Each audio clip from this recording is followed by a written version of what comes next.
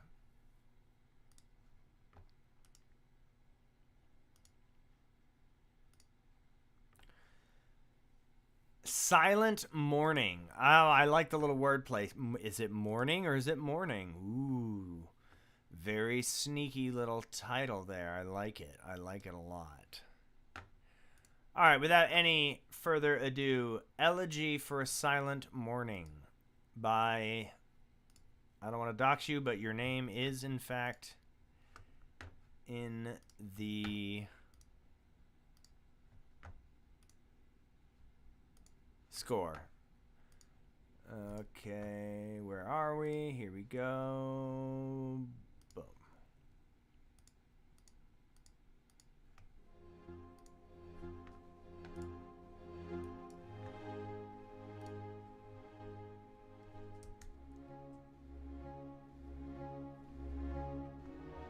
Turn up your headphones, everybody.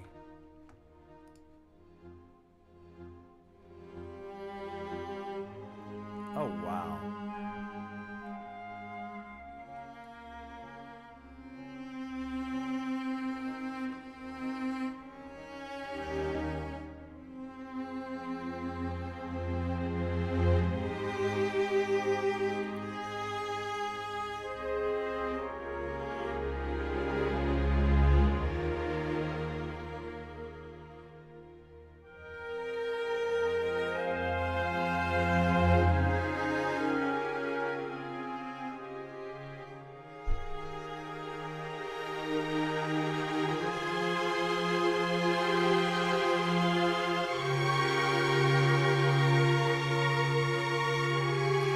John Williams.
Wait, what happened?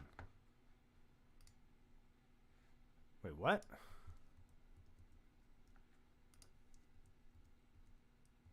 Wait, what's going on? The score... Wait, why did it end? Wait, what's going on? I'm so confused. Was I, like, way off in the score?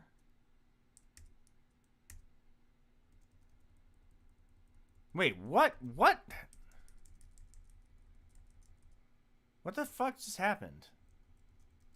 Is the file... Did you send me a truncated version of file? Was I that far back on the... No. What is going on? Why is it over? Chat. What happened?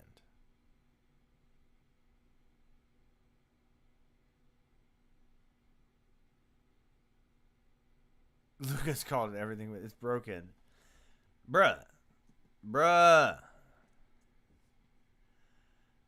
Bruh, you're killing me. All right, we're going to come back to that. Bro, you just fucked everything up. You suck, asshole. Dude, I was just starting to like settle in. That's gorgeous. That's so pretty.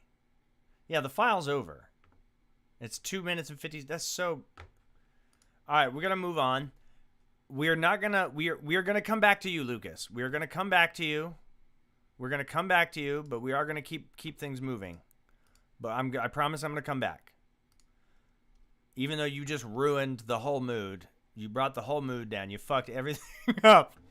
The only thing more sad than how sad that music was the fact that it was a sad rendering of an absolutely gorgeous piece that we're going to talk about later. All right, Jim. Disgusting headache abomination. Fever, leave me. All right. Here we go. Gristle throb milkshake. What? Oh, my God. Let's go. Jim with the $15 super chat.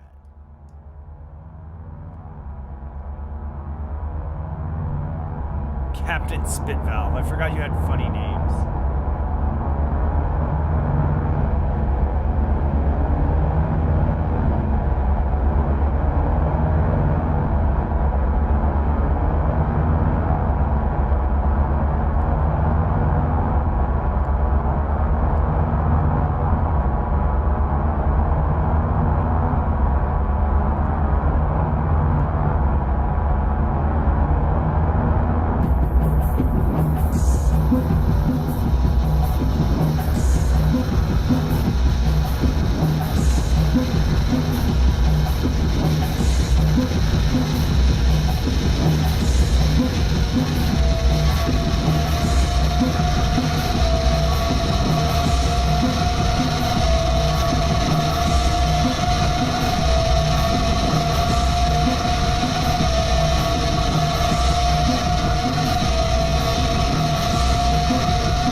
Okay, love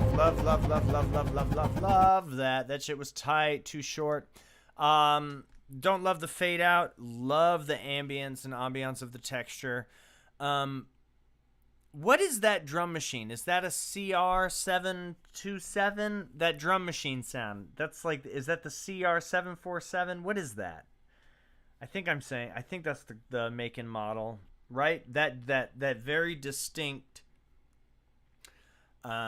synthesized kick, boom, you know, the sort of Ryan, thank you for the $10 Venmo chat. Oh my god, I'm gonna be here all fucking night. Yeah, Breaking Bad intro, super tight. So this is it's the Korg vocal sampler. Yeah, but like it's sampling a specific type of drums. Ryan, I don't want to out you. What is your name in the chat? Because I don't know if your Venmo is your government name, and I don't want to dox you. But thank you for the $10. Yeah, the CR. I'm talking about the CR78. That's what it sounds like.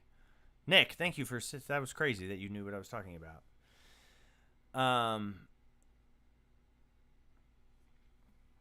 So yeah, I love this. Yeah, somebody said the Vince Gilligan Breaking Bad type beat definitely had that kind of a thing going on. So when I was saying earlier about like something like Ray's music needing a little bit of grit and dirt, do you hear that the sound design in this like there's some natural clicks and distortion. You know, there's that kind of tinny gated reverb on the CR 78 sounding hats.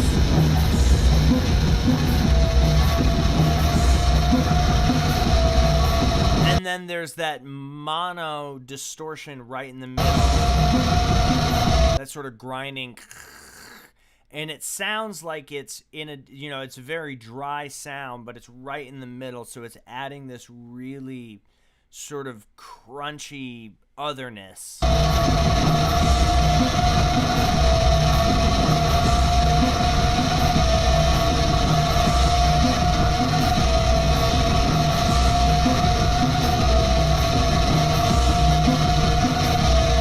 That guitar tone, that's, I mean, it may not be a guitar, but it sounds like it's just a drone that.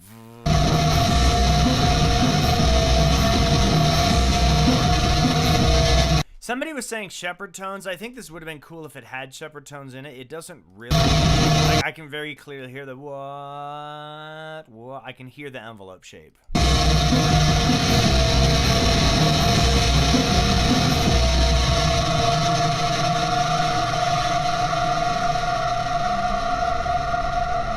Yeah, and then we have this transition.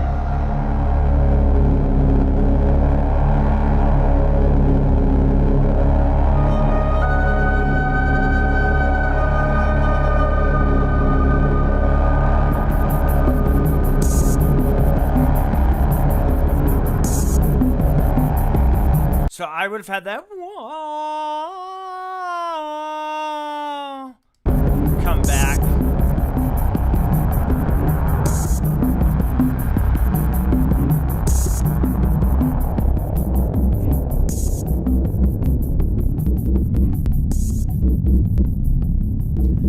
So I think I remember this from by the way, Ryan, I have the Visions of Sugar Plums. I got that. By the way, wow. Oh, we got another super chat coming in.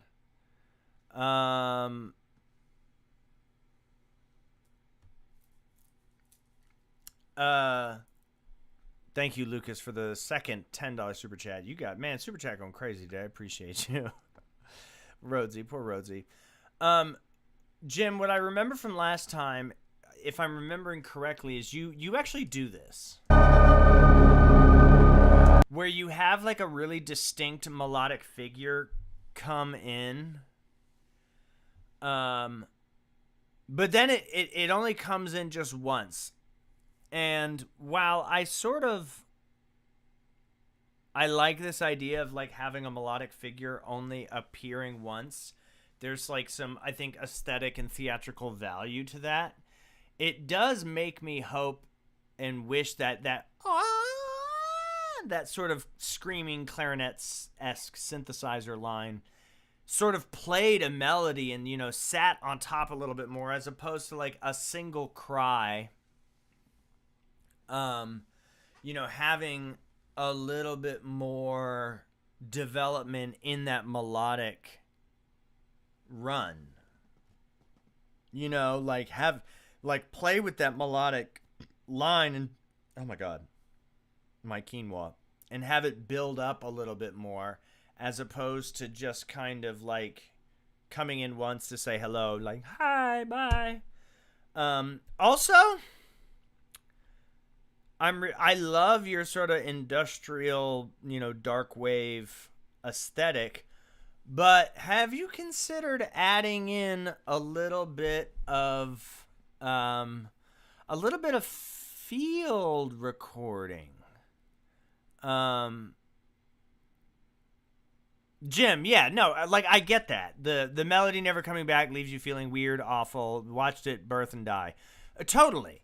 I understand that, but this is my challenge is like, why is it that like it could have birthed and died in a longer amount of time for one. I think that would be, you know, but I totally get it. Like both are valid. That's just my opinion. You know, uh, like I said, I totally get it. Like honestly, that's something that I would probably do. I'm like, it's a melody. It's a 2-note melody with a glissandi that appears once. It's like, is it a melody at that point? It's a sound effect. You know, it's not even recognized as a melody anymore. So it's like, am I even calling it a melody because it has like it doesn't function as one? So it is. It's not a bad thing. It's just a thought. Second, what I was saying was that, like, have you considered incorporating some field recordings, like some human screams, you know, using that Volca sampler for some more unusual sounds, some earth sounds, if you will? The field recording pieces are too... Fuck no, there's no such thing as too sad and destructive for fun streams like this. Excuses, Jim.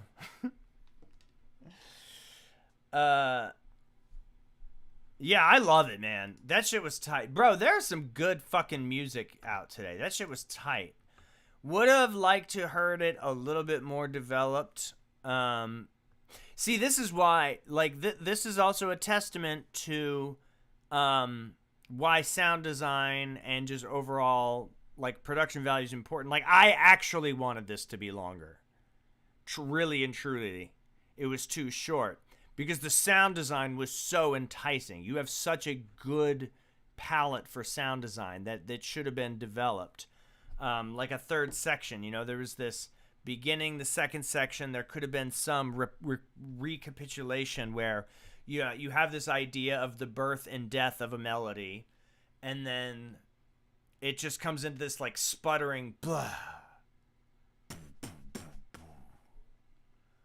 blah.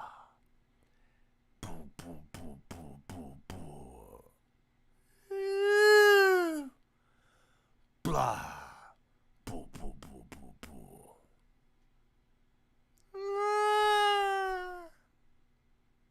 boo. Would have been super cool. No ending. Yeah. 9 out of 10. 9 out of 10. Fucking love it. Jim, thank you so much for your generous donation. Fucking tight. Tight, tight, tight, tight, tight. Where does someone even start making something like this?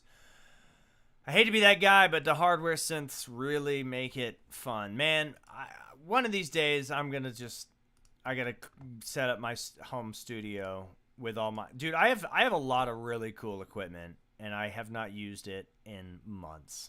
It's actually still in my closet since I moved. And I moved, 5 months ago? Horrible. All right. 9 out of 10 for Jim. Can we please get some... Can we get some... What are we getting? What are we getting? What are we getting? Let's do... Let's get some pumpkins in the chat for Jim, please.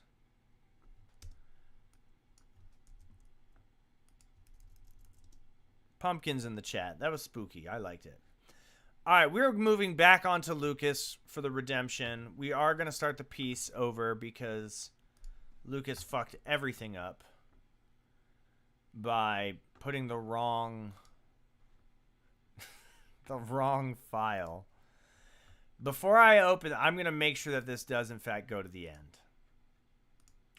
So, round 2 of Lucas, and then we're going to move over to a Venmo donation.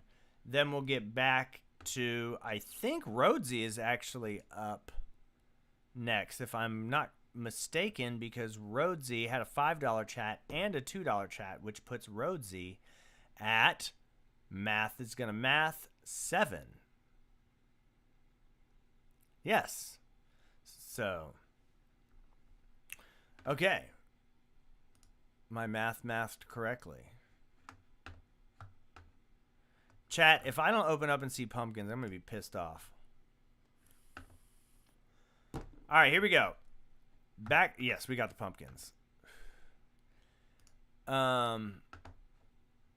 Also, my computer is struggling.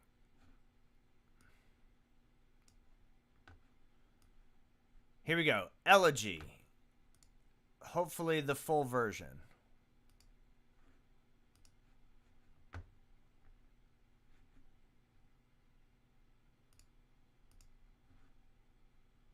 I am sorry, I'm such a failure. That's what the title is called. The file is called Elegy for Orchestra. I am so sorry, I am a failure. Here we go.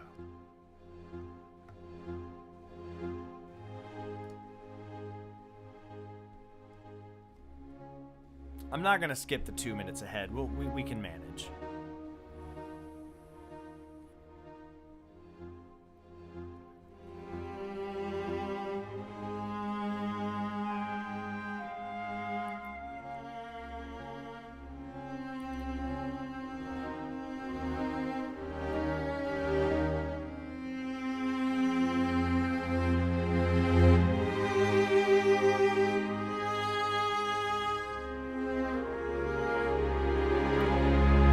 God, if I was conducting this, I would have so much fun. Like, pushing that just a little bit, pushing that tempo.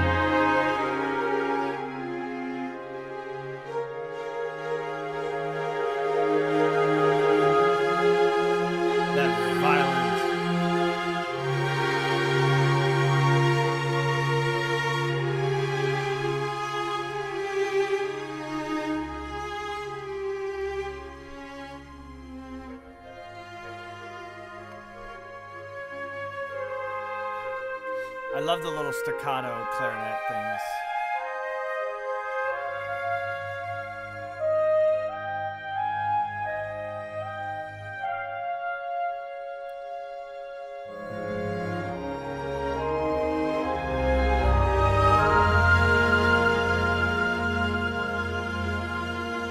And then the two soloists is a really nice touch.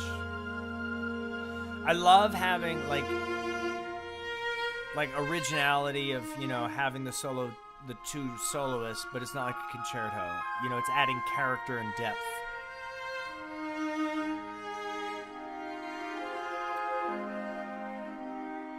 God, this is so beautiful. And the little bassoon.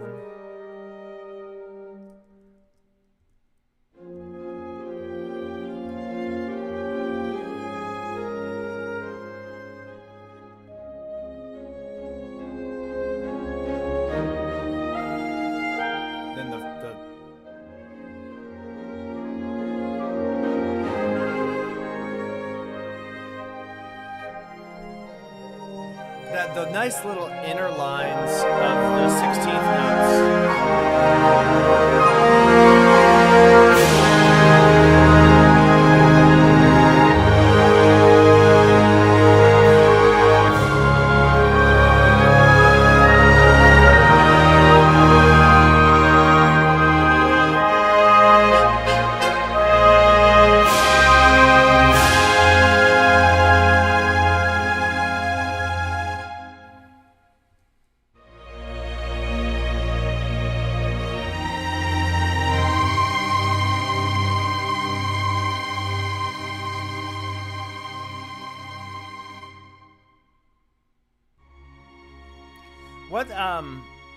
What software is this? This instrument library is pretty good.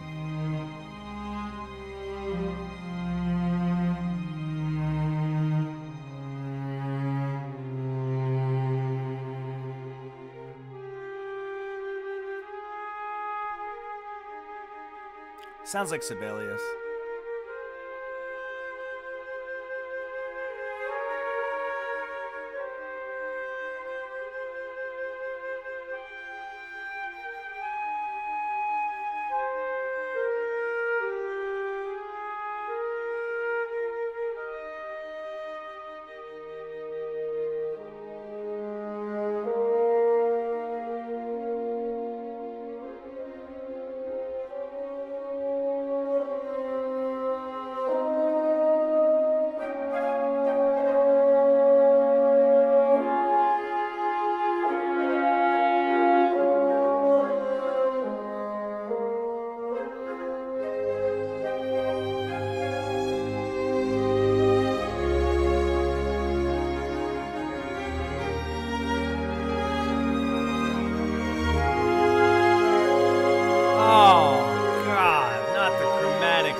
Oh my god. I'm actually tearing up.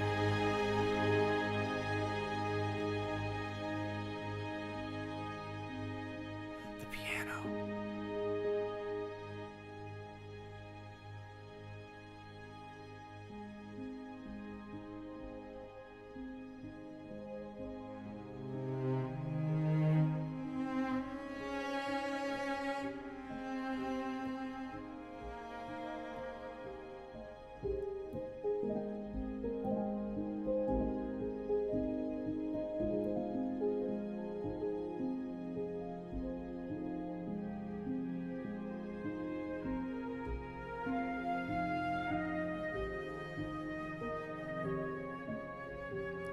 The low register flute, bruh.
Bruh.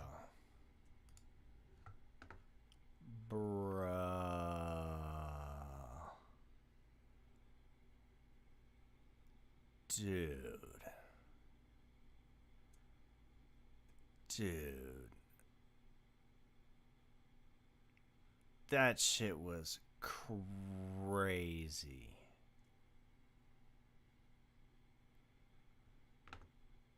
That was so... Oh my god. Bro, why are there not 500 people on stream right now listening because of that? That shit was insane.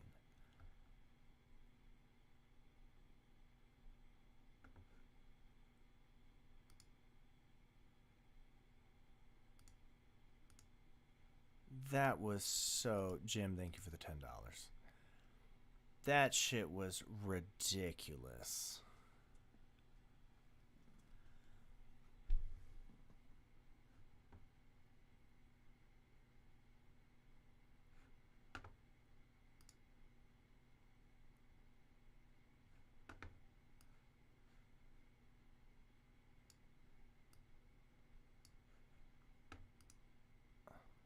Dude, I'm crying. That shit was insane.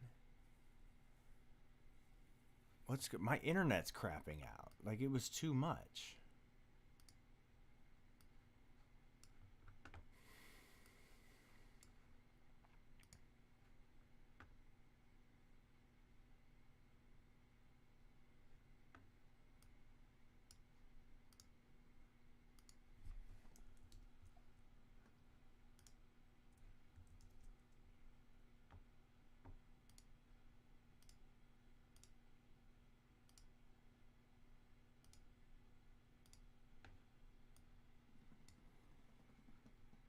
Dude, that was so much that my fucking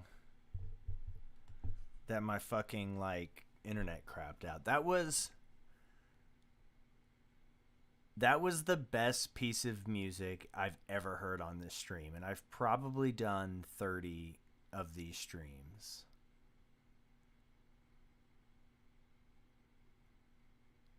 That was so fucking beautiful. Just gut-wrenching, sad. Absolutely gorgeous. This fucking moment, you disgusting fuckhead. You monster. Right here at the page turn between 12 and 13, where it builds up That's like right out of Shostakovich's Fifth Symphony, where it builds up and then you just have these octaves in the violins just rip during the rallentando. Bum, bum, bum, bum, bum. Oh. And then the menacing chords. Absolutely fan-fucking-tastic. 10 out of 10. Not like I would give it an 11 out of 10, but like I think 11 out of 10 is reserved for meme scores. Like this doesn't get a meme score, this doesn't get laughs. It's funny how like the fuck up led to just the most beautiful piece I've ever heard on this stream.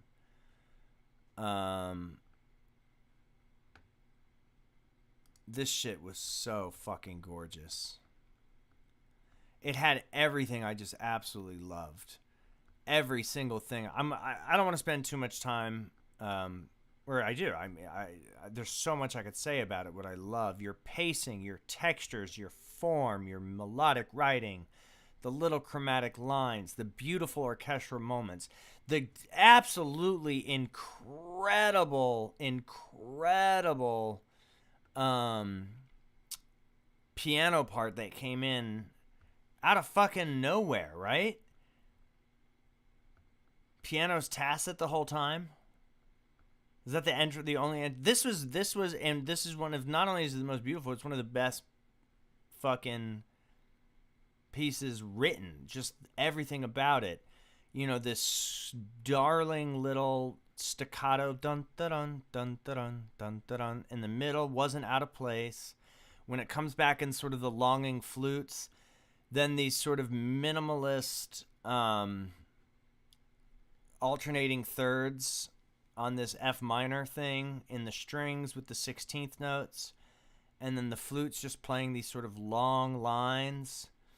The very, very sparse use of percussion, you know, where it was just I think it was just the crash cymbal. I think the crash, the splash cymbal was the only thing that was in it, was the crash. But yeah, that moment, that page turn, that shit was unfucking believable. So I saw somebody comment earlier about this, that said basically something to the effect of like the melody is too many consecutive quarter notes or something. Hello, Zach Master. Thank you for the $5 super chat. Super chat's going crazy. Q is pretty big. So, but don't worry, we'll get to everybody who super chatted today. I'm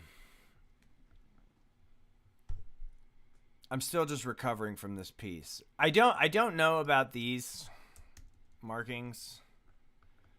I don't love the 1, 2, 3, 4, 5, 6, 7 P's, but that's neither here nor there. It's not a big deal.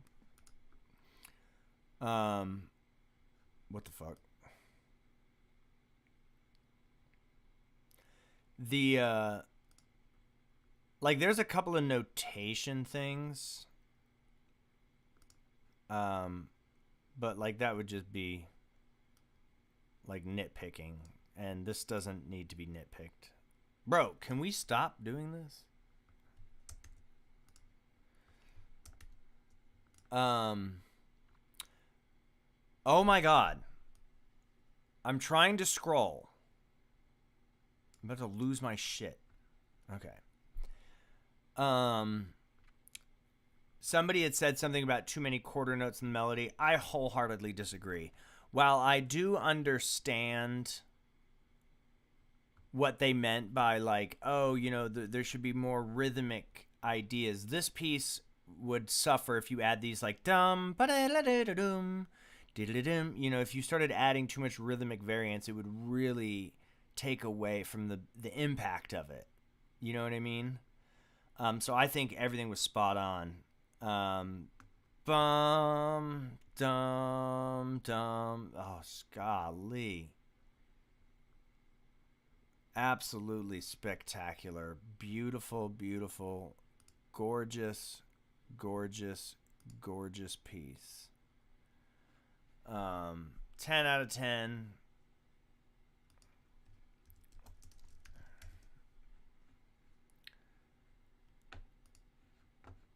Jonathan, thank you for the 5. Appreciate it. Yeah. Super, super, super fucking great, man. Thank you so much for sharing. This is beautiful. I might clip this. This might be its own YouTube video. This might be the first time that I clip something from a live stream and make it a YouTube video. You know what I'm saying?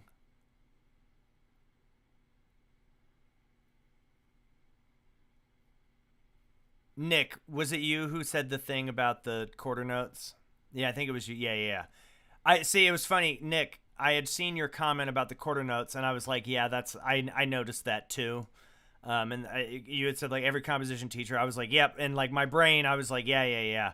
Like I was waiting for it, but but I wanted to like, okay, but we didn't get the whole piece, and so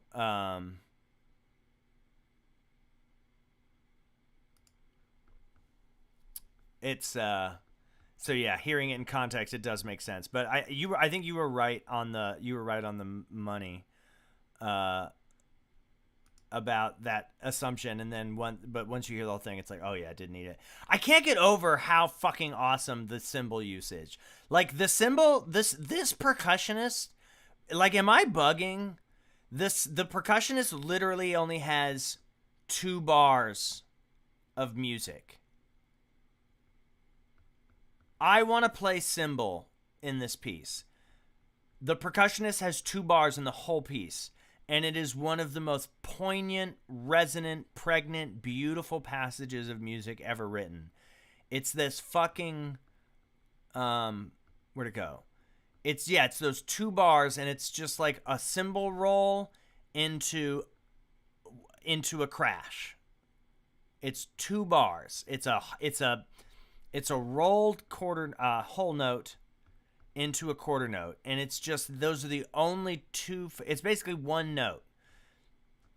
The swell, that's the word I was looking for. The cymbal swell into the hit for the whole piece.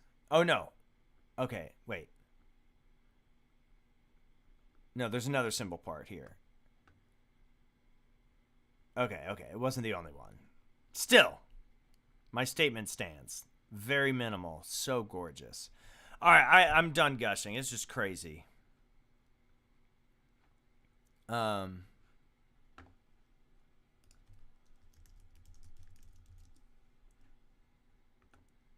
Sorry, just so you know, pregnant doesn't just mean being with child. Pregnant also means containing significance. So like a pregnant pause, something that's significant, suggestive, indicative of something. Pregnant doesn't just mean pregnant. In English, American English, I guess. I don't know, maybe in other ways. But yeah, like something that is pregnant is very like fervent, significant. Anyways.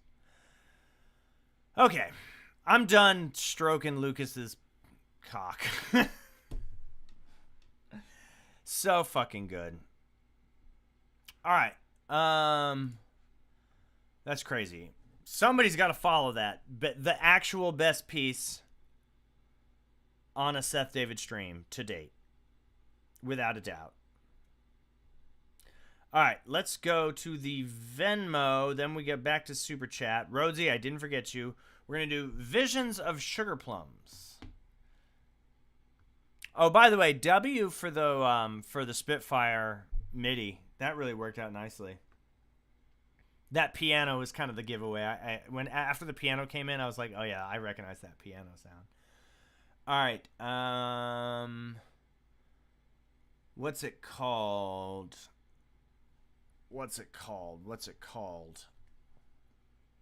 Visions of Sugar Plums. Why am I not seeing it? Temple of Madness. Fall of the Hero. Multiple. Chromium. Argers. Waltz. Space Film. Elegy. Very Fast. Wing It. Visions of Sugar Plum. Found it. Here we go. Vocal? Vocal piece? Ooh. A little whole tone. Love me some whole tone.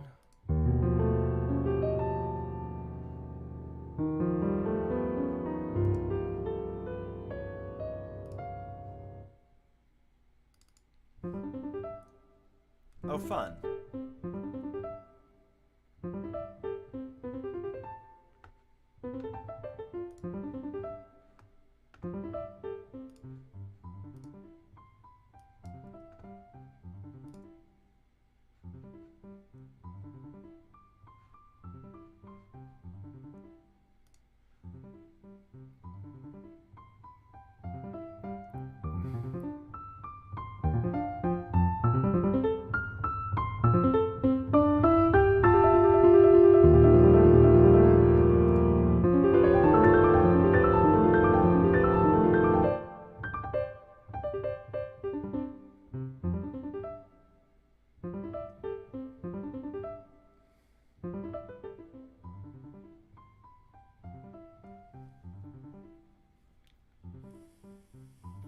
I hate the MIDI fucking decrescendo where it's just... It's not softer, it's just quieter.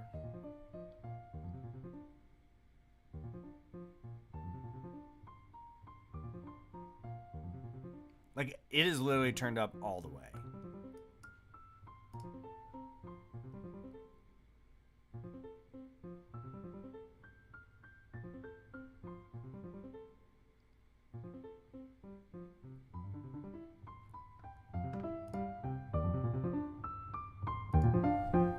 Hi, Javier.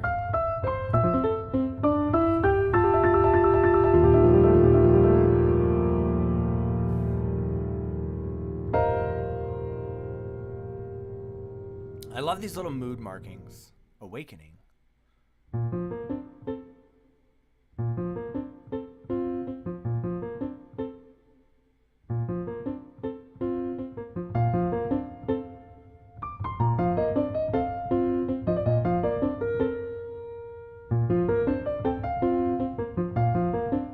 Excellent melodic writing.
Cool piece. I really like that.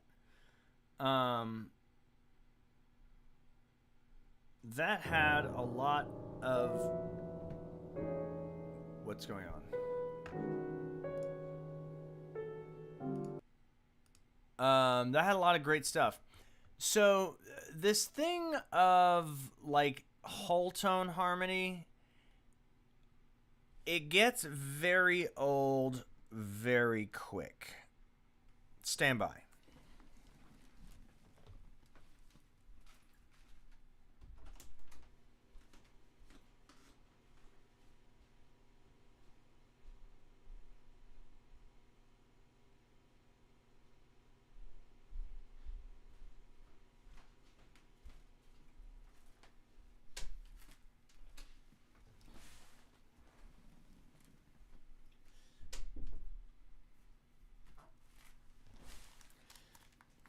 My posture is garbage and my neck hurts.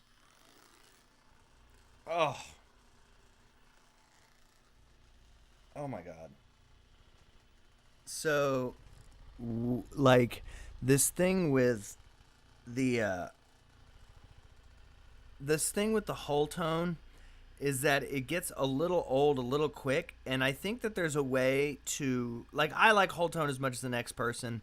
Whenever I'm improvising, I always throw, I'm like, I love Thelonious Monk, so I always be throwing in whole tone. But you can also put in a little octatonic. You can also create little cell sets, develop your own quote unquote scales. But yeah, the whole because once something has that sort of whole tone, and then it was also very Lydian, like this thing sounded like a Lydian whole tone homage, visions of whole tone Lydian, right? Which is not necessarily a bad thing, but it definitely creates like a singular flavor profile. Um, and then also like the sort of pentatonicness of a lot of the figures. Um, the Debussy-ness of it shines through. But with that, this makes it like a really good educational piece. Like this is the type of piece that I would teach to a student. Like we'll say like a late intermediate, maybe even like early advanced, type of piece, because it's not super challenging in some of the coordination and rhythms, but like it's very well written for the instrument. And it's got these great little dancing figures. The melody is great. Bum ba dee da dee do do dum. A lot of fun coordination of the hands. It's not super difficult to play, which I always, I'm one for accessibility. Oh, I'm all for accessibility. So I think you really did a good number on this, dude. This back massage is everything right now.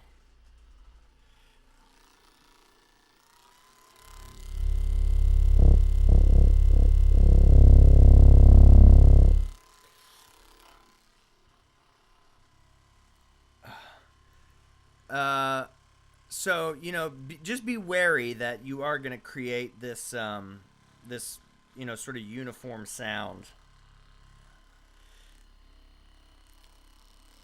Very playful. I want to hear. I want to hear more. This feels like it's part of a character set, right? This feels like a set of 4 or 5 pieces, and this is just one of a set of 3 or 5, maybe. I always feel like sets should be odd numbers. I don't know. A set of 4 doesn't seem right. It's either 3, 5, or 7. 6, 4. Ew. And I feel like that would help contextualize it. And then you have these great little sections of, these chorale movements right here in bar 57. These fun little bouncy things at 60 through 64. I like that. That's really nice. The good use of triplets. Yeah, excellent pacing, excellent form. Not the most original idea, but really good piano writing, and I'm usually pretty critical of the piano stuff.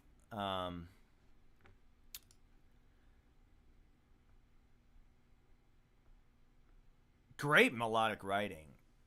I think it would have been cute if there was a moment where, like, the melody was in unison, right?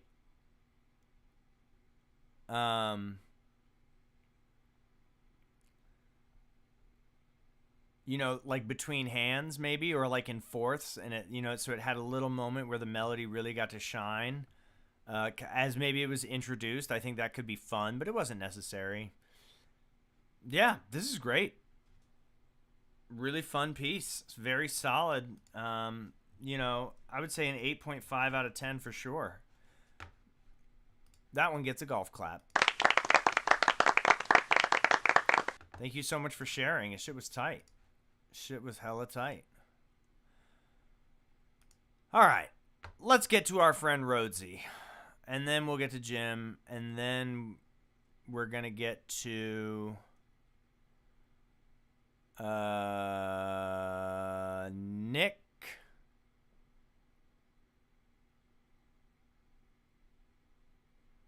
Stars. Whenever. Zach. Jonathan. That's the queue right now. Man, everybody's super generous today, man. I'm appreciating everybody getting their wallets out to help buy diapers for my beautiful daughter. Oh, excuse me. Rhodesy, you're up. Man, the fan favorite, Rhodesy. Rhodesy. What if I just trolled Rhodesy? Dude, we might not get to McNeil tonight. Like I'm already way behind schedule. I have to go to bed. But I need to get to the well, let's not make any assumptions. Let's get through and see where we're at. All right. Rhodesy, where are you, my darling friend? Let's see. Lucas, Maddox, Jim, whenever. Rhodesy, Prelude 20? Prelude number 20. Again with the preludes. We know how Rhodesy loves his preludes, or their preludes. I don't want to assume.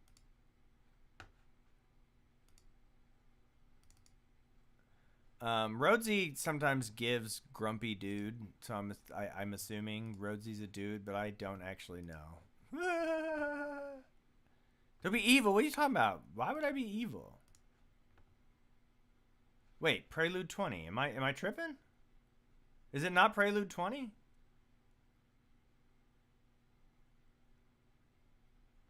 Yeah, submitted on 2/5. Prelude number 20. No, I'm not being evil.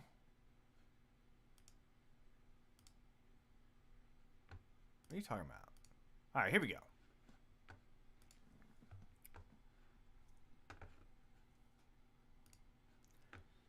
The painting.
Sick. Rhodesy, when did you write this? You're getting better. This is tight. I'm loving it. I'm loving it. These preludes you're sending me, they're more refined. They're scaled back. They're not so big. They're not so boisterous. They're developed. Booba dee da dum, bee da dee da dum. They're hitting harder. You're really getting an opportunity to shine through your cool melodic ideas. Like, or excuse me, harmonic ideas. Some of these really menacing chords. Like, I don't know if it's just me, but shit's getting better. Shit's getting better, dude. Good night, G-Rod.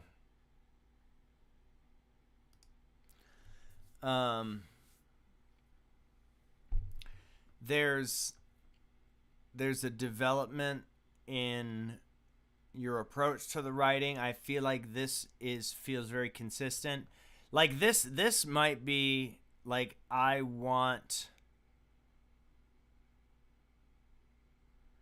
actually want more. So I think that here, this this part here lended itself where it's doing this this thing.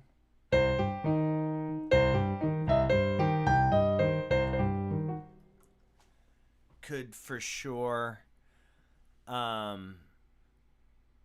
like then the melody comes in at bar 83 and you're having this like mid-tempo B-dud where the arpeggios are doing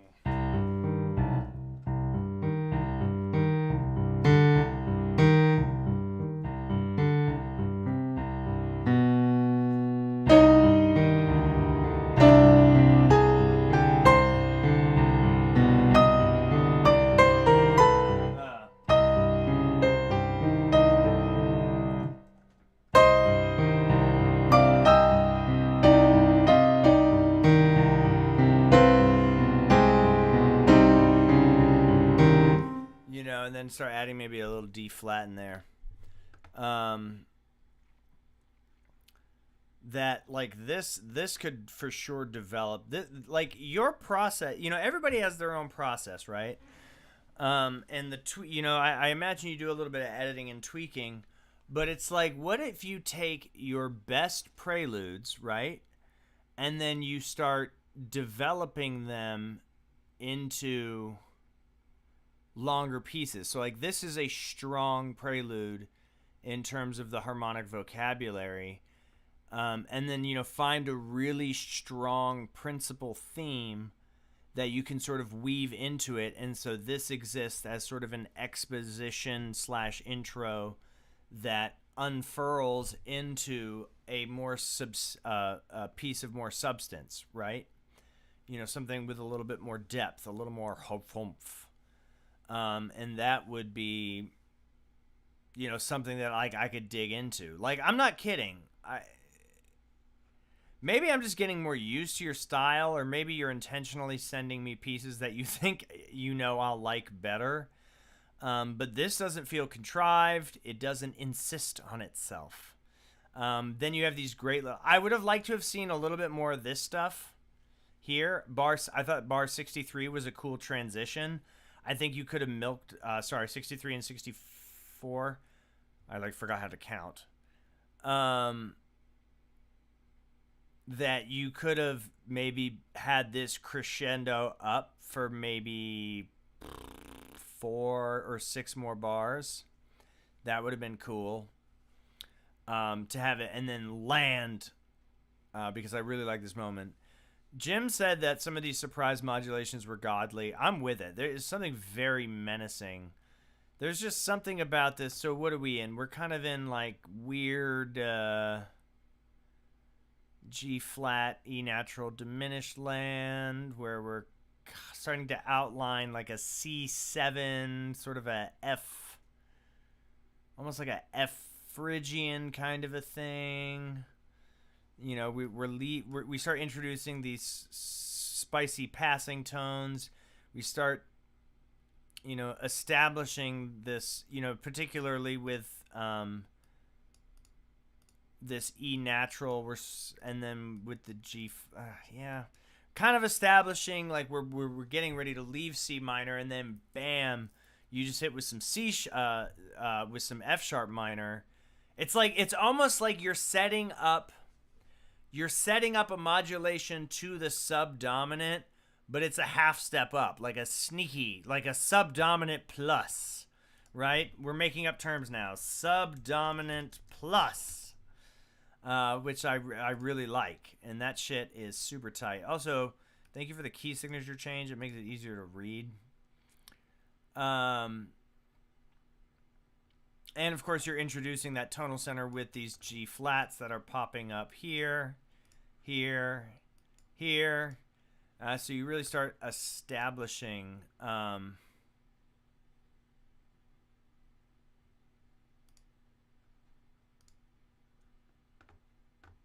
yeah, so Rosie just said, I didn't think of it the way I'm analyzing it. I just look at the chromatic modulations.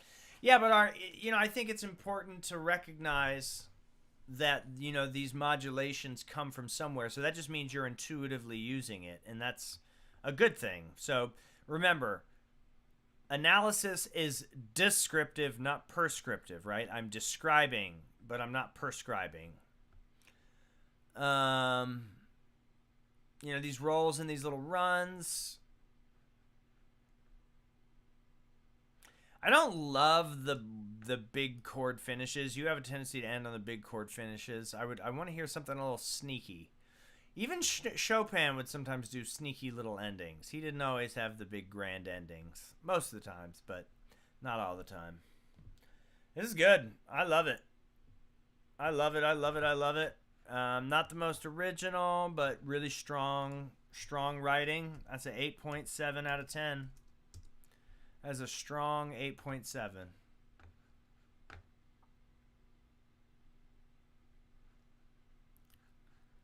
Love it. All right. So Jim has donated yet again. Well, earlier. However, I do want to get to some of the other donos because I have done two of Jim's pieces. I do want to get to Jim's other piece, even though Jim has donated the most. But I also want to be respectful of Nick, whenever, stars, and then so we're going to do that. Let's go to who came first out of that. Stars, you still here? Where's my friends? So we're going to go stars, whenever, Nick, Zach, Jonathan. Where's stars? What are we doing, stars?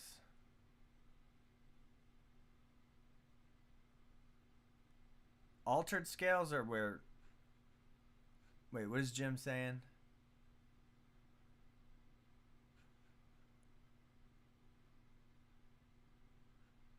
Here we go. Yeah, we got to get to the super. Yeah. Jim has single-handedly bought diapers this week. Thanks, Jim. You're a wonderful Jim. I love you, Jim.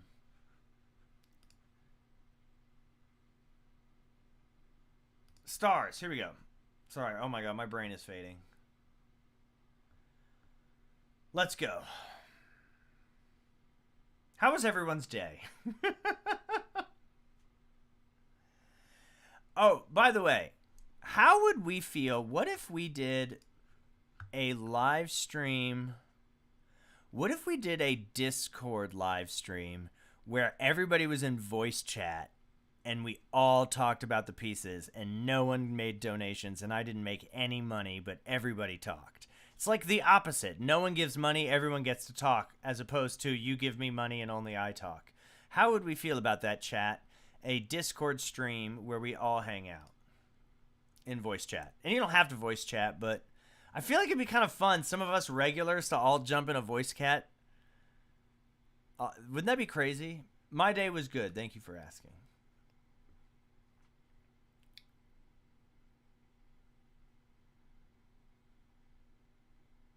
Where is stars? Where are you, sir? Or madame?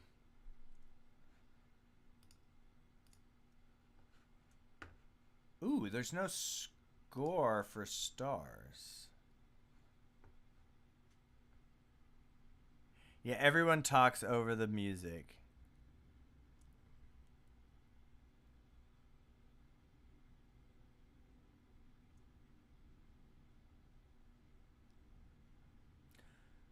Hi, Ryan. Although, I'm going to be totally honest, but like, what if instead of doing music reviews, what if we just played Jackbox? Or we all just hung out? What if we just end the stream now and just go over to Discord? No, I have to get through the donations. What if I become a super famous YouTuber? Alright. The Comets and the Cosmos. Star Sparks. I think Chip MIDI? MIDI? Is it MIDI? MIDI chiptune? MIDI chiptune? No, not at all. Aw, stars. It's beautiful.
Okay, cool. With the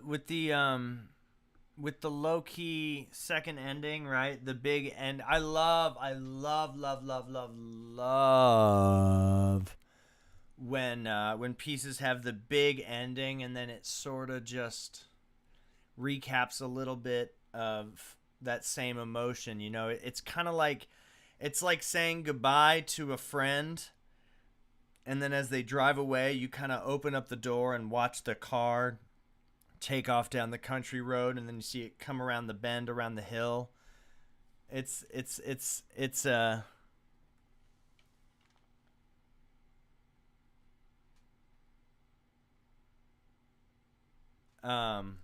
a cool thing. Sorry, I was reading the comments and it said something about an invite to a job, and I misunderstood what was happening. We were talking about a short film score. Anyway, um, so I love that country ending. It's a really beautiful way to end it. There is a lot of sentimentality in it that I like, but it doesn't hold quite as much weight. Now, I don't want to sit here and compare pieces, and I'm certainly not going to compare pieces to what I've already described to be the best piece I've ever heard on stream. But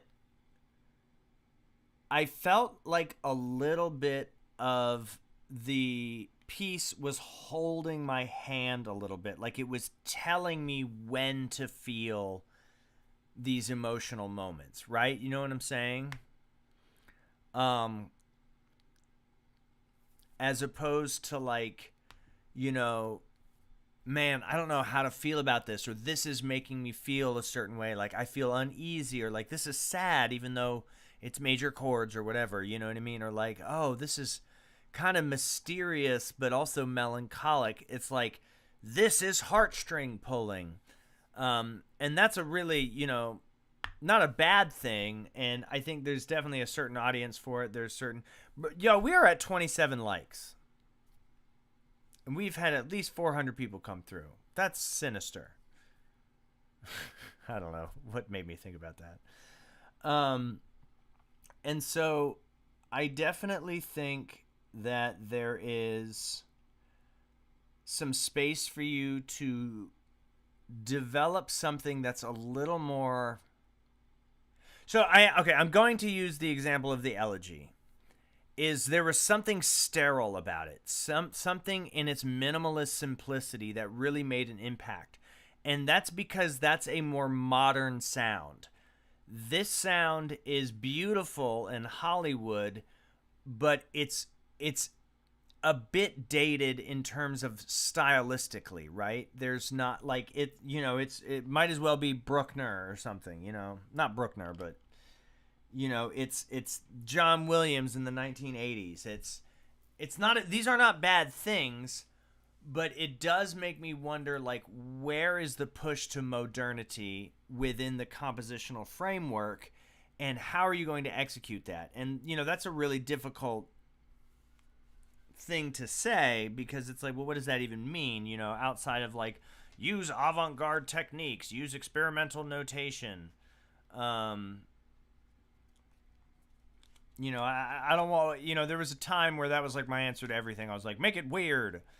But it's like, where's that moment of uniqueness? Where's that section that makes me say like, huh, that was a little, you know, like there was some insecurity there, some emotional insecurity, where I didn't feel like I knew what the composer was telling me to feel, so now I have to make decisions on my own. Sometimes it's important to leave decisions up to the listeners, as opposed to like guiding them too strongly through what they're supposed to feel. You know, it's kind of like, let's play roulette. Here we go. I'm going to click to a random part.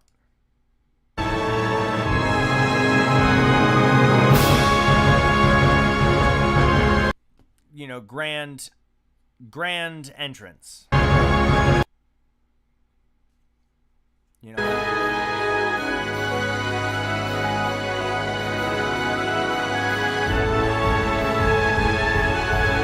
Bum bum ba da da dum dum dum da. You know, building up to more grandiosity. 3 minutes in. Where have we arrived? We've been here the whole time. That one chord is super beautiful, though.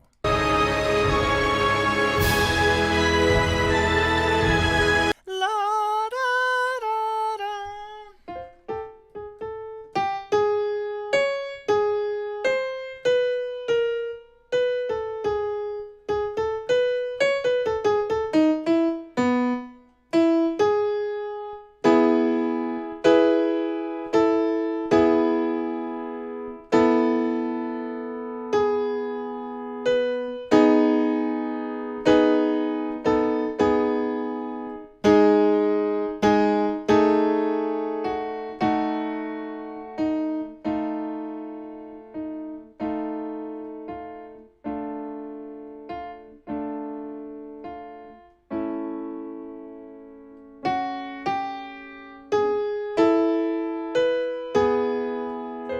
Sorry, I got a little carried away there.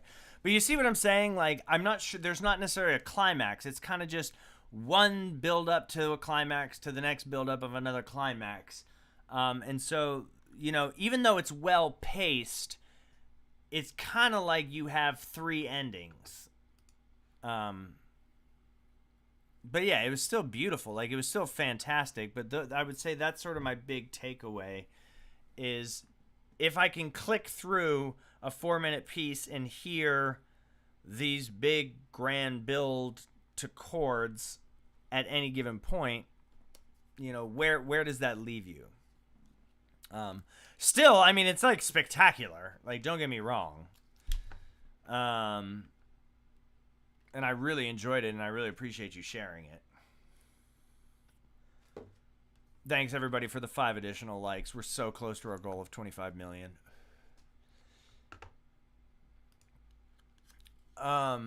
Does that make sense? I know it does make sense. So, you know, try and have, like, if it's 4.5 minutes, have 2 very contrasting sections. Don't be afraid to have, you know, it's like, it may sound corny, but it's like, have a section that's in minor. You know, and not necessarily like 1/5 minor, maybe 1 minor 5. Ooh, you know, diatonic minor. But, you know, don't be afraid to really have distinct sections, because it felt like one big section. Which is like, isn't coherency good? Yes, but also we need a little bit of contrast. So, very solid 8.1 out of 10. Super cool. Whenever, RIP. 420. All right. Thank you, thank you, thank you. We're kind of burning through these now. Let's see, where are we at? We still need to get this Jonathan. Zach. Jim has another one.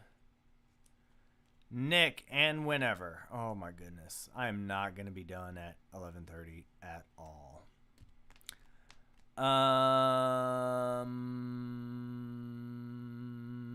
Let's do whenever is up. My good friend whenever. My favorite producer. I have my favorite composer, my favorite producer. Let's do... These are like snippets, I guess. So let's just kind of listen. I kind of want to go into... Whenever, did you... Oh, I see. Oh, it's a Google Drive. I see. Wait, how many? I'm confused. Whenever, I see you have... You submitted ID1 on SoundCloud, and then you have a Google Drive. What should I listen to?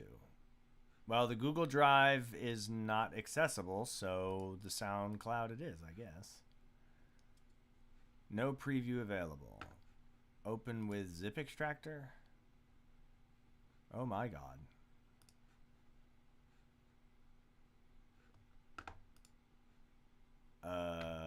Authorize zip extractor to my account. Continue.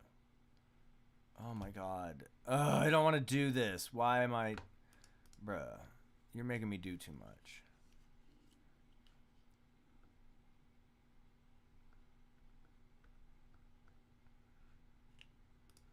Bro, is this porn? I'm going to your SoundCloud. All right, here we go. My favorite producer on these streams, whenever. ID1.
Okay, so I feel like there's more to say, like, culturally about this music than, like, aesthetically and compositionally. Fucking love it. I think this is an older one. Love the production. So I want to say something. I'm gonna make some assumptions here, and these are cultural. These are cultural observations as much as they are music. We'll say this is a musicological, right? We're gonna usurp music theory here for a minute and go into the musicological. I think that this type of music, and I don't want to assume too much about you whenever. I only know you from here, you know, this sort of quasi-parasocial. But to me, this type of music, because somebody in the chat said, I've never heard music like this. To me, this type of music is very queer-coded. Somebody can correct me if I'm wrong, but in my opinion, the type of musicians that are making this type of music and where you hear this type of music is very much encapsulated in... it is very much within queer culture. You know, there's theater, there's drag, there's club music, and it's all sort of fusing into this neo postmodernism, neo post postmodernism. Like hyperpop. Exactly. Yeah, this is like academic this is hyperpop for fringe musicians. And I think that because when you think of like where queer culture comes from within dance music scenes of like disco and you know, a lot of, you know, this more sort of EDM club music where, you know, the club scene in particular like the 80s, when electronic music was really starting to become born, came out of discos. You know, it wasn't just queer people, but those were the safe spaces where queer people would hang out and party. And that's where a lot of this sort of like, you know, this freedom of sexual expression that is so much inundated with party culture and rave culture and yeah, I mean, like party and rave culture and queer culture, there's a lot of crossover. And so then you have these sort of fringe outside, I call this fringe music, even though it has a backbeat, but it's experimental music. It's not mainstream music.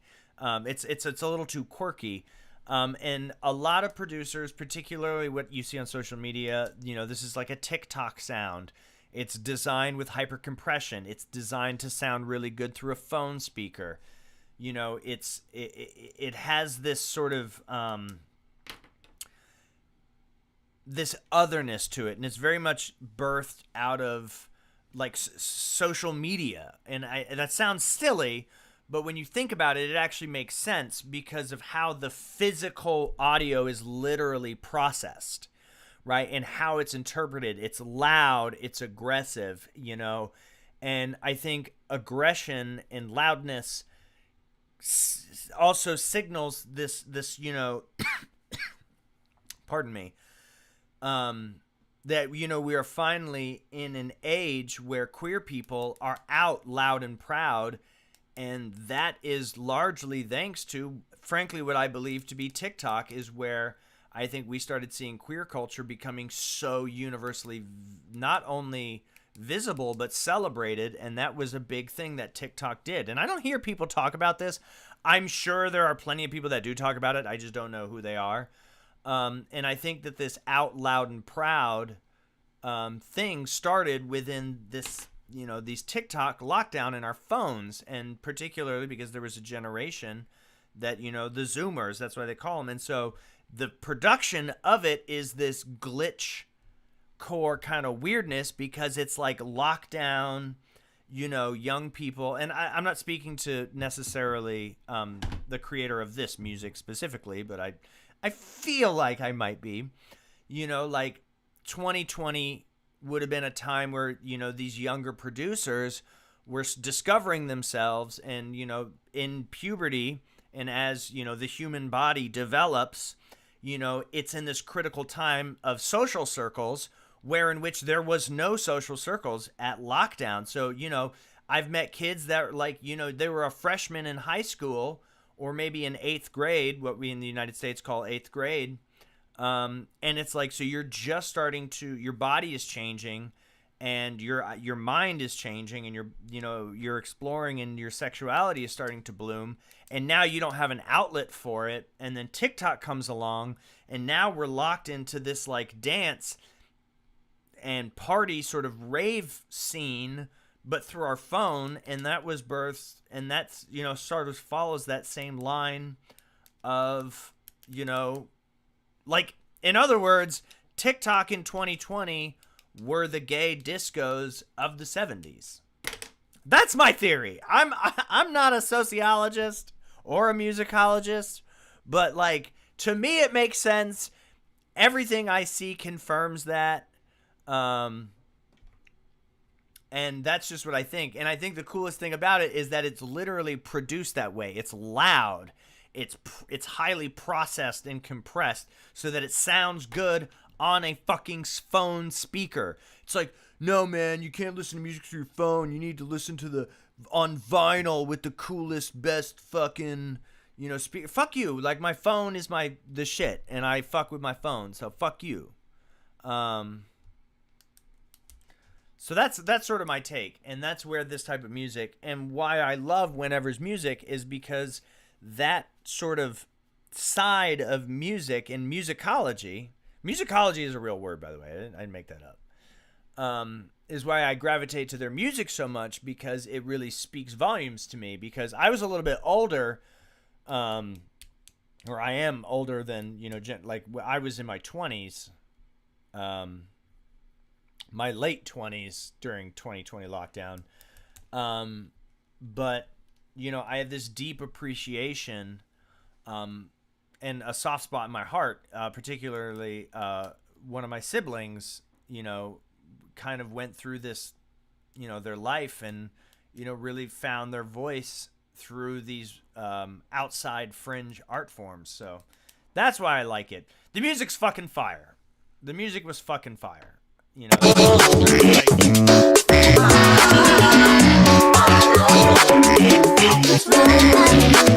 yeah, it's busy, it's wild, it's wacky. I do want to know what type of music you make that would be calm and tranquil. You know, like what is that one Aphex Twin piece that was is memed to death on TikTok? It was a sound that it's called Drugs, but spelled Druqs or something like that. I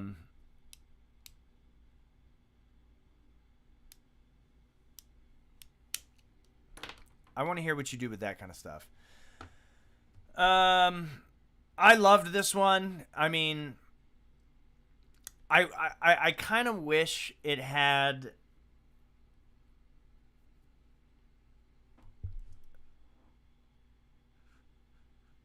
I don't know. I don't think there was anything.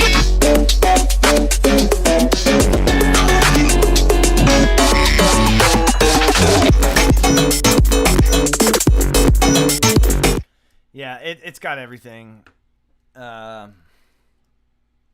Wasn't the most stand out. Sophia, you're correct. That's the song. Wasn't the most stand out, but it's a 9 out of 10. I love Whenever's music. It is what it is. Can't always be 10s, but it's a 9 for sure. Thank you for donating. Thank you for coming to my TED Talk on queer internet culture and its influence on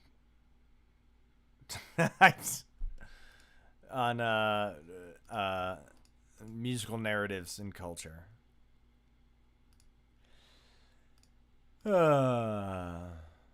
But did what I said, does that sort of make sense? Like, am I totally missing the mark? I feel like I'm not wrong. All right, we got to keep getting through these super chats, man. You all are absolutely the best. Nick, you're up. Nick, are you still here? Zach, Jonathan, and Nick, are you all still here? If not, I will get to you next time, I guess, even though you're not here, so I don't know.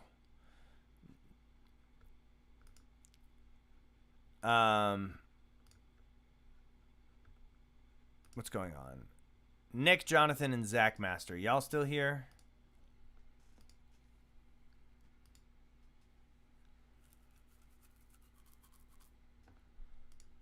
I'm going to say yes.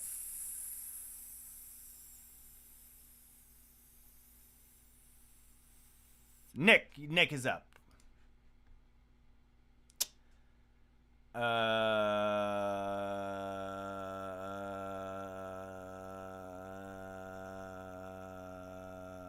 What was your piece called on the thing? Okay, yeah, we're all here. Nick Hode. Cinder Heaven. Hybrid Cinematic. 85% done. Don't tell me that. Just tell me it. Just be like, it's good. Because now I'm going in being like, oh, it's missing something. All right, Cinder Heaven. I like the title a lot. One word, Cinder Heaven.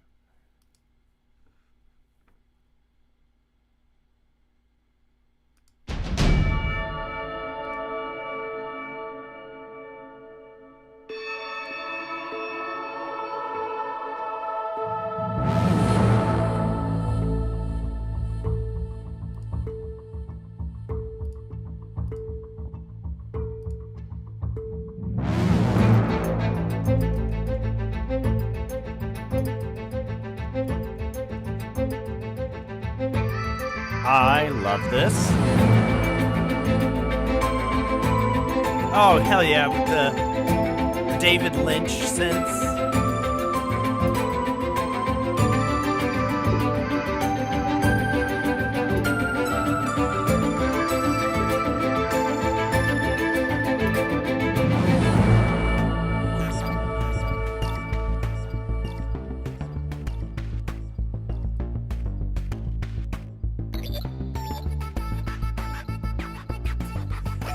I will say I don't like the vocal sample.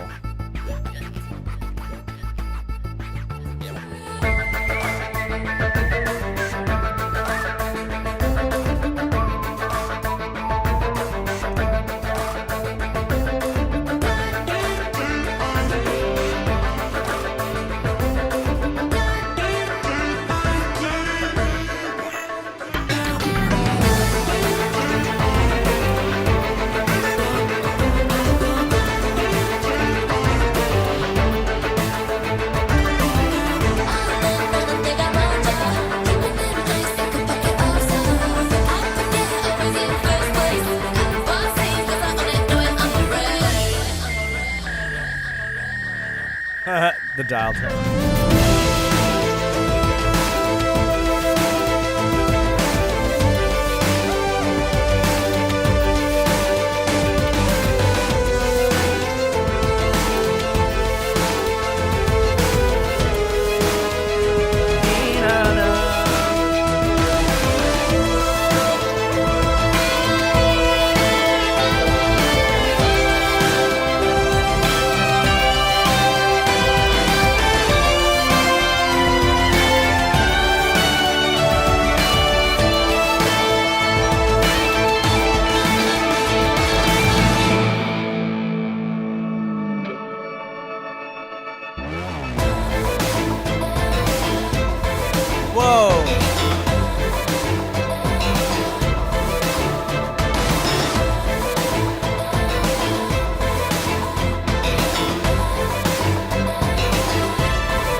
Was that it?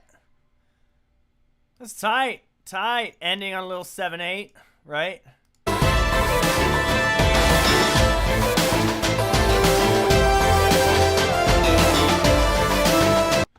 So that I like me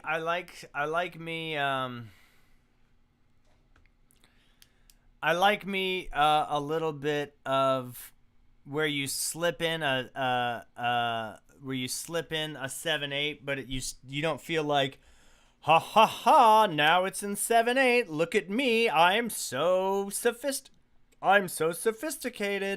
Like, no, it's 7/8, but it sounds good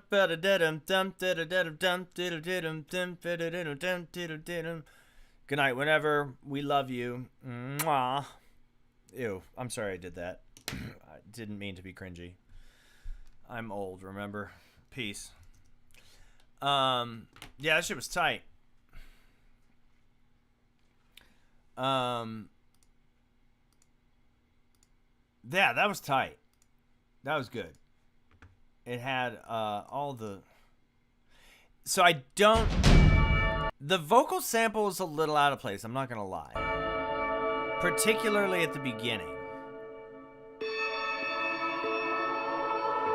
Not the choir. I like the choir. I love the, what is that, like the cloud drum? Isn't that what that is? Like a water drum. I forget what those are called. The hand drum, the hand pan.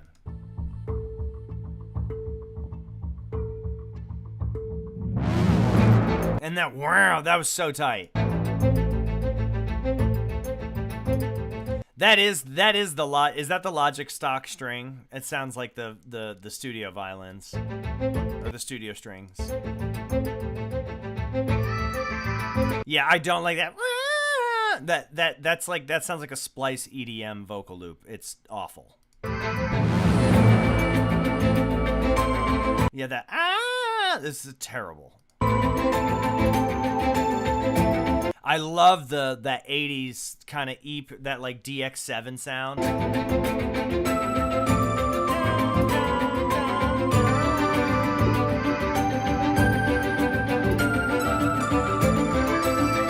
And then the use of the stereo imaging, super tight.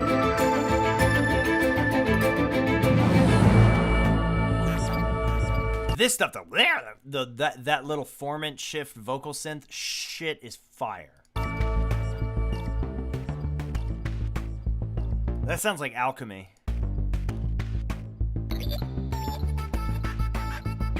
See, like, and now, when you have the gated, delayed vocal chop, here makes sense. It's cool because it's like, ooh, there's a vocal. But before, it's like there's the choir vocal, and then there's this like, ooh, I found this EDM loop on Splice. It's just what it sounds like. Maybe it's not that, but that's what it sounds like.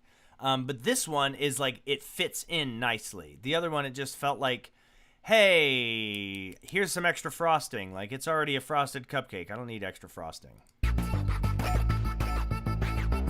This shit's like late 90s, early 2000s action movie.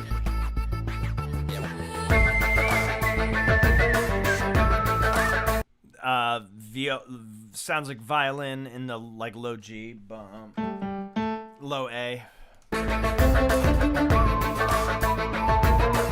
and then that boo boo doo doo.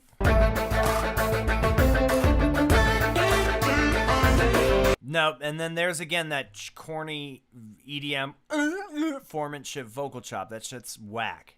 I'm not trying to sound like a dick, but it's so cringy. Okay, no, it's not cringy.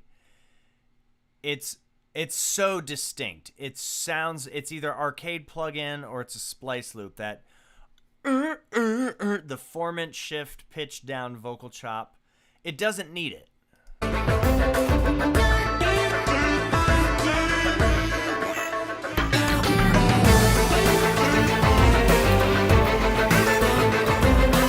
It just doesn't blend well, man. Like, find a different sample. I don't think the musical idea is bad. Like, if I was looking at the score, I'd be like, oh, that's cool. I like the vocal stuff, but just, ugh.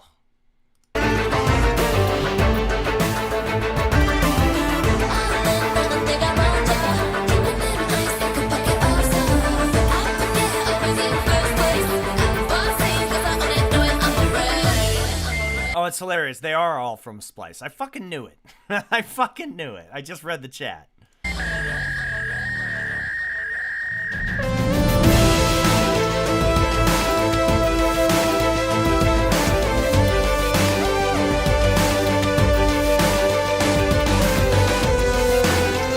So here's the thing, is like the synth, like there's actually a very retro feel to there's like a retro feel to like the synths, particularly the sound design. There's something not old-fashioned, retro, like of good use of using retro sounds, but they don't sound like, it doesn't sound archaic. It sounds retro and it sounds like cool, like, you know, you're capturing a vibe, a time. And then those EDM vocal splice things, they totally like throw it off. It's very heavy-handed, and it's like having two different. It's like adding lots of sugar to salsa. Like, it's salsa. It doesn't need sugar. There's lots of natural sugar in tomatoes. Why are you adding sugar? That's fucking gross. It's like it's almost ruining it. But luckily, it's not ruined because you can change it.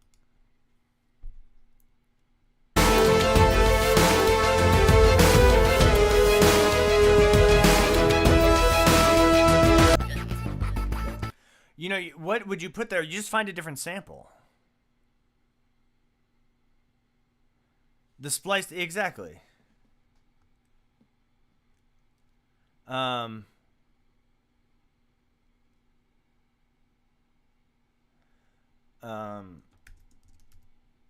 Yeah, it's that fresh petty, man, I'm telling you, that's a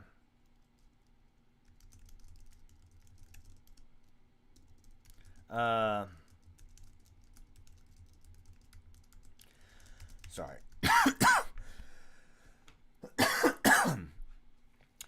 But yeah, other than that, like, I love the composition, and I love like, this stuff. Dude, like, I'm thinking like a real, do you, like a fucking 303. Wow. Yeah, you know, like that high format, like, in place of those vocals, if you added like a crunchy, distorted 303 style ARP line, that shit would go so fucking hard. You know what I'm saying? Or like a didgeridoo? Bro, a didgeridoo? A fucking didgeridoo? Apple Loop's got them didgeridoo. Grab that Apple Loop in Splice right fucking now and put the didgeridoo. That shit would sound so fucking tight. Holy fucking shitballs. That shit would sound so tight. Instead of the fucking vocal chops, a goddamn didgeridoo. Find a didgeridoo sample on Splice. Doctor it up, make sure it blends well. That shit would sound so fucking tight, dude. A didgeridoo? Fuck out of here. That shit would be so tight. Oh my god. I'm freaking out. That shit would be so fucking tight, dude. Oh my god, dude. I'm actually, like, my brain is breaking. That shit would be so fucking tight. A didgeridoo.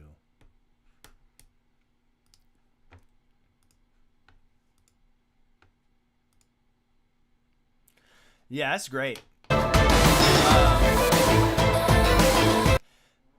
So right now, so this is a 7 out of 10, but can easily be changed to an easy 8.5, possibly a 9. It's just those vocal samples are just unbearable. Am I tripping about the didgeridoo? Like, is that a I feel like that's fucking amazing. So it's a tentative. You have a 7 out of 10 placeholder. Okay, you have a 7 out of 10 placeholder, but you have possibility for a 10. I mean, for a 9.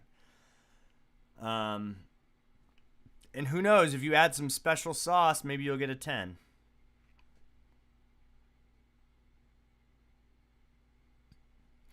And just to be clear, I don't have a problem with splice vocals, but those EDM form and shift splice vocals. Like, there are so many. You know what, bro? Fuck you. There are so many, like, that sounds like those splice samples are like,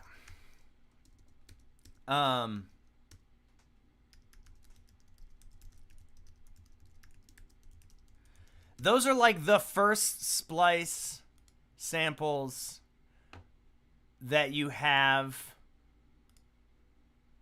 Like, when you open up Splice,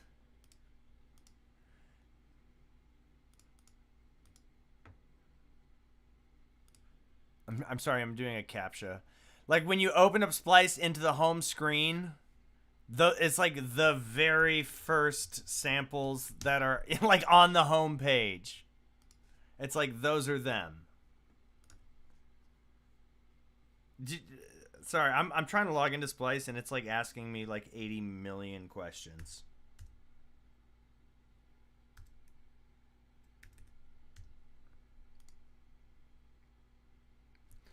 Oh my god. You know what I'm saying? Like, those are home screen Splice. Here, let's do.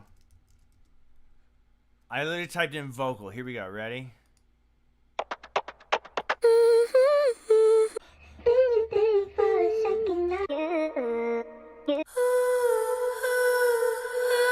Yeah, these are all yeah. Boo. Yeah, no. Let's do vocals.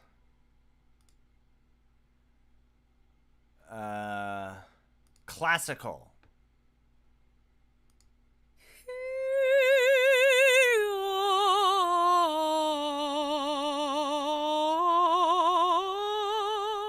Like, what if you use that one?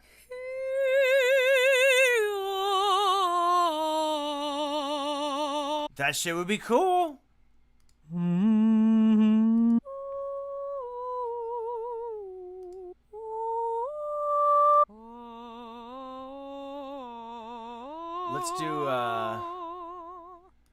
Let's do vocals,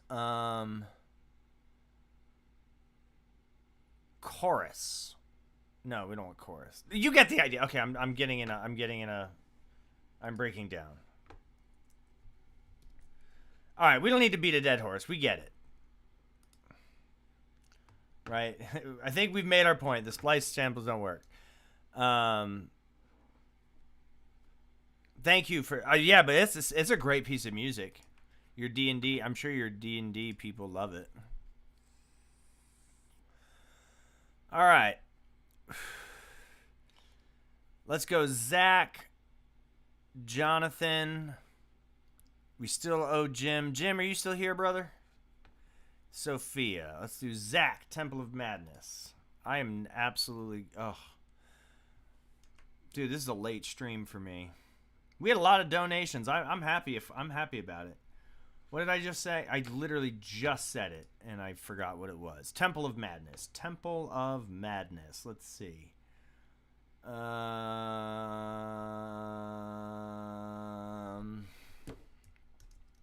my god. My brain. Here it is. It's Zach Math. Oh, so I think I recognize Zach's name. Here we go. Temple of Madness. Ooh, it's got a title in View I don't know what language that is. What language is that, Zach Master? View Krama na Lodos Ludosta. View Krama na Ludosta. Huh. I don't know. Templum Insania. Is it Latin? Did you have a piece with a Latin title last time? I'm beginning to think that maybe I'm recognizing your style. All right. Templum Insania. If you say Spanish, I'm going to cry because I can't be that white. All right, here we go.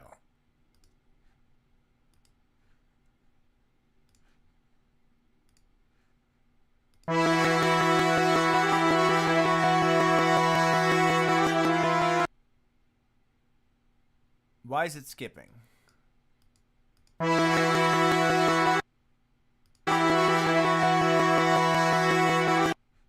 Why is it doing that?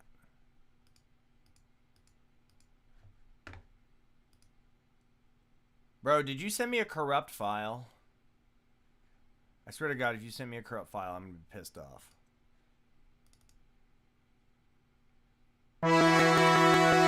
Bro, you sent me a corrupt file. I'm just, if the whole thing's like this, I'm sorry. You're gonna have to resend.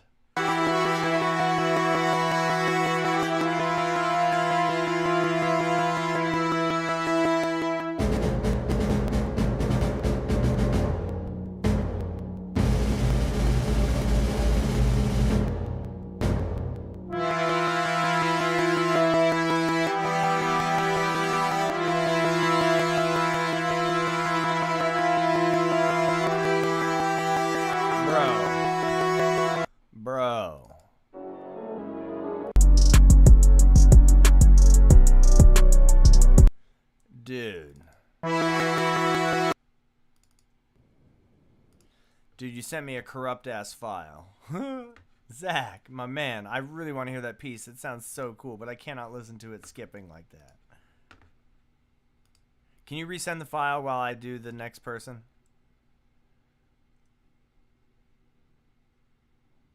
Yeah, send the audio. Motown Rhapsody. Oh. I should do a different one?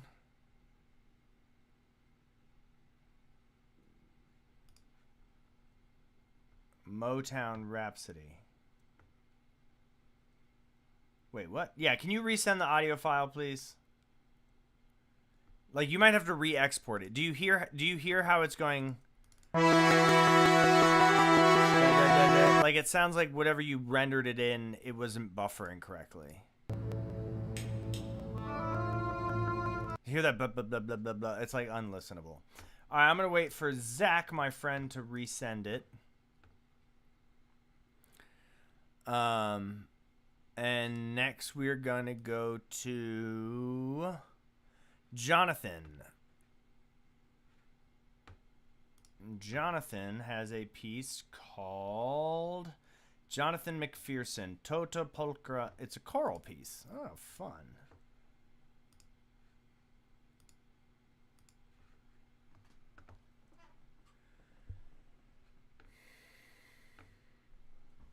Is it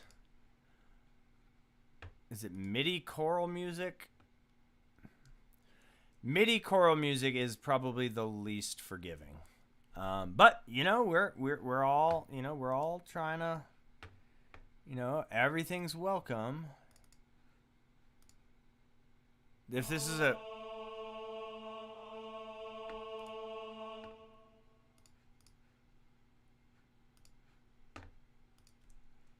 Wait, was that it? I'm confused.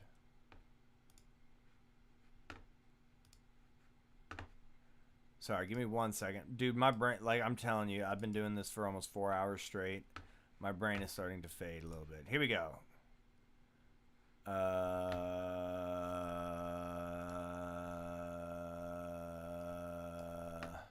1 second. Oh my God. My brain. Come back to me. Here we go.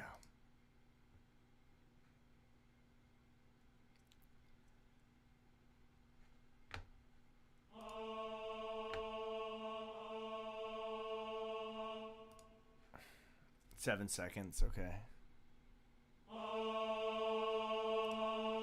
So this is a choral piece. Everybody, you're going to have to imagine the words.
Also, if possible, please normalize your audio so it's not so unbelievably quiet.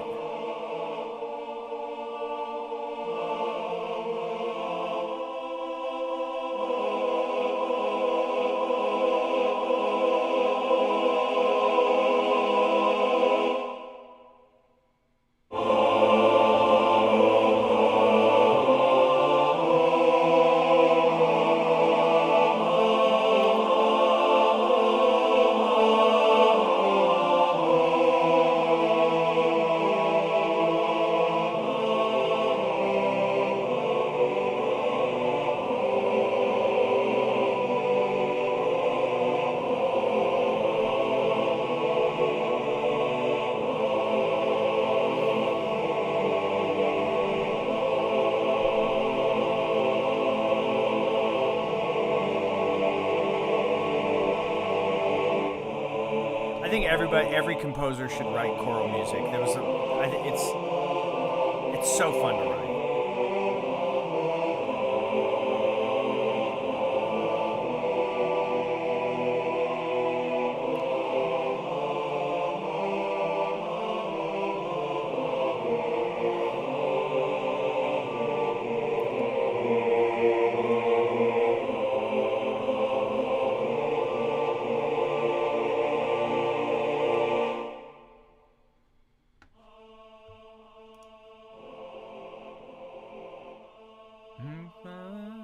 Good recapitulation back to the beginning.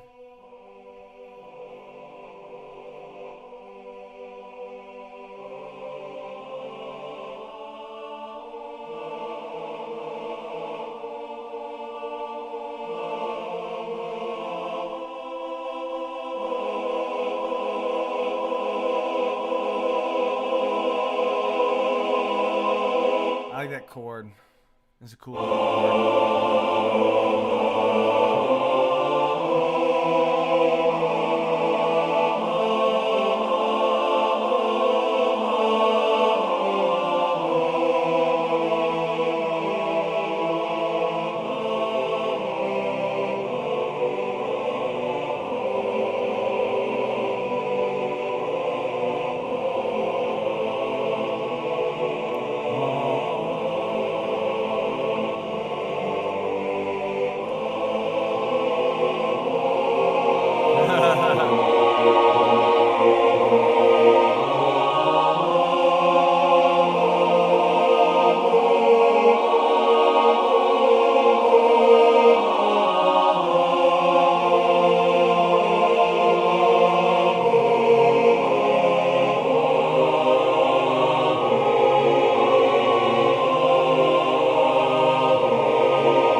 some cool like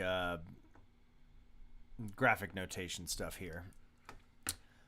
Cool. So I like it a lot. I think every composer should write choral pieces. One of the first pieces of music I ever wrote was choral music. It's a good starting piece. It's beginner composers, advanced composers. It's fun to write for. I don't want to say it's easy, but it's easier.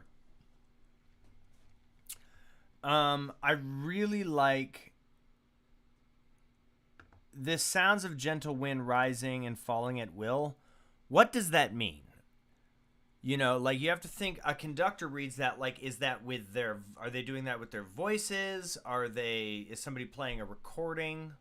Like if I was a conductor and I saw that, I was a music director and I didn't know you and I couldn't, email you and ask you, I would be like, I don't know what. Oh my God, I'm so tired.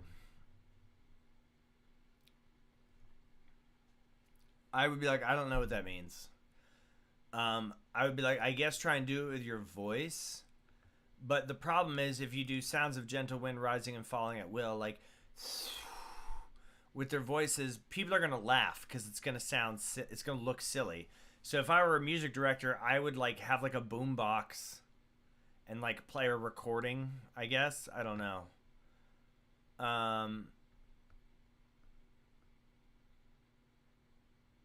I like the soft spoken ending.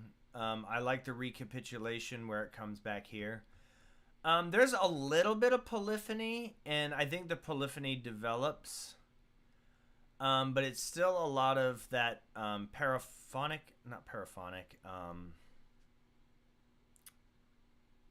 homophonic movement where, there's no more than two lines at any given time. So it's like half notes that are moving in tandem, in thirds, and then we have a little bit of contrary motion here. But like even this, like I would have put contrary motion here. This goes down, but then it goes back up, whereas you could have this going down, because this skip is a little bit awkward. Like I would have, this A walk down to the G, and then a parallel fifth, but then have it walk and maybe back up. Also, there's very minimal chromaticism. There's a little bit notes here and there, but like, we're pretty much establishing like, we're in a G minor 6 over here. This half diminished chord. Over here, we have a cool little, it's like a 5 that doesn't go to the 4, with a delayed resolution into a 4th. So there's not a lot of strong harmonic vocabulary. It's very much, it's almost modal. It's kind of old, like organum almost modal, which is not a bad thing, but it is like, it's definitely not leaving me with a strong harmonic, like pull in any one direction. It's kind of, it's just kind of existing. So I would definitely toy around with exploring alternative harmonic ideas in the music so that you can, create more movement, because it kind of just goes. And I understand if that's like the idea. I'm not sure what the lyrics translate to. Maybe it's supposed to just be very somber, which it is, but even then, like, also it's an all men's choir. Why is it not SSAATTBB? You might as well, man, give the ladies a chance, bruh. They ain't even got a chance, bruh. That's crazy.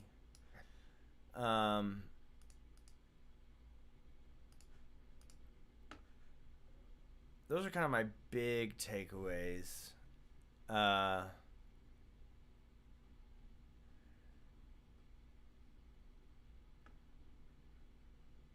Oh, it's for a high school male. Sorry, I should have been reading the chat. Makes sense. Okay. Makes sense. It's a commission. So you're following the guidelines. Cool. I don't know what kind of restraints the commission asked for, but I'm guessing that they asked for something kind of safe, you know, because I would definitely like to hear some more kind of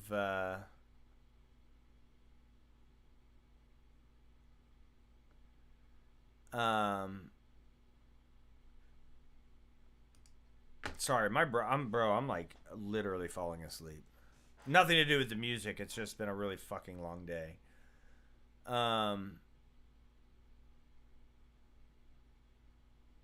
Yeah. I mean, it's strong. It's, you know, for a commission piece, like, yeah, you're kind of limited on, like, you don't want to do anything too extra. It's for high school. Like, we want to keep things simple. But even then, you know, like, have a little bit more cascading, right? Because it's like entrances together. You know, slightly delayed entrance by a beat and a half note delay, then everybody comes in. You know, don't be afraid to stagger some entrance. Ba da da da da. You know, push this out. You know, like an example would be to repeat this 3 times and then have, you know, pulcrare se mica mia, pulcrare mia. You know, and then having it build in this sort of cascading effect could be cool.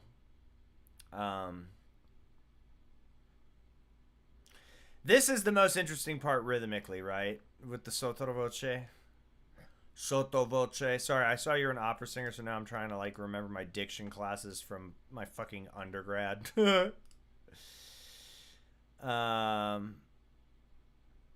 It's not. I don't want to make. It's not square. I don't want to say like, oh, this isn't cool. Like, it's cool. It's just, it's not the most exciting thing, but it's well written. You know. Do me a favor, Jonathan. When this, I'm assuming this is going to be performed. When it's recorded, I want to hear the recording of this. Can you send me the recording of this? My email is on my website. On my linked on my YouTube. I really want to hear the recording. Yeah, it's good. It's a 7.5 out of 10. But you get a 0.5 because it's a commission. Commission bonus. So an 8 out of 10. Smiley face.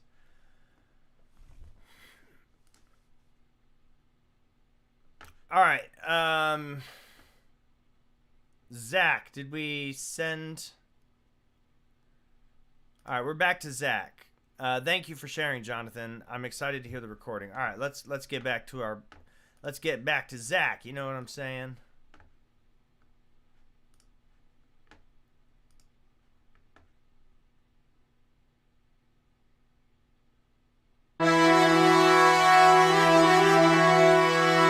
Okay. I love the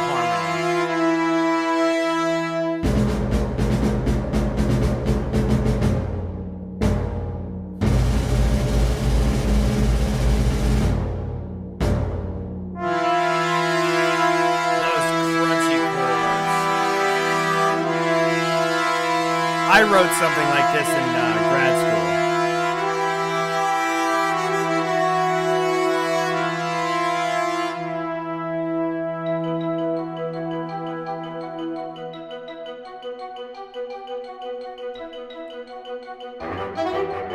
Oh, fuck yeah, dude.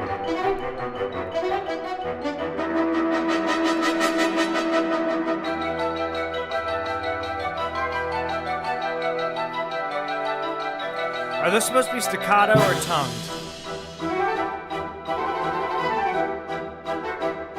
Oh, this is sick.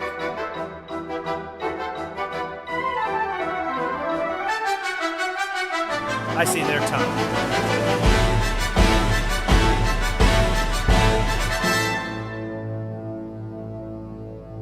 Oh, bro, not the English horn solo. You're too good.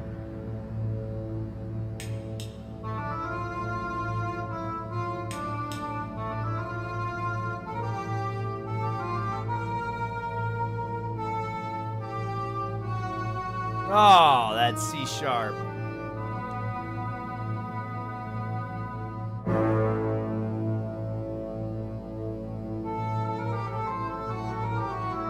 Damn, this is good.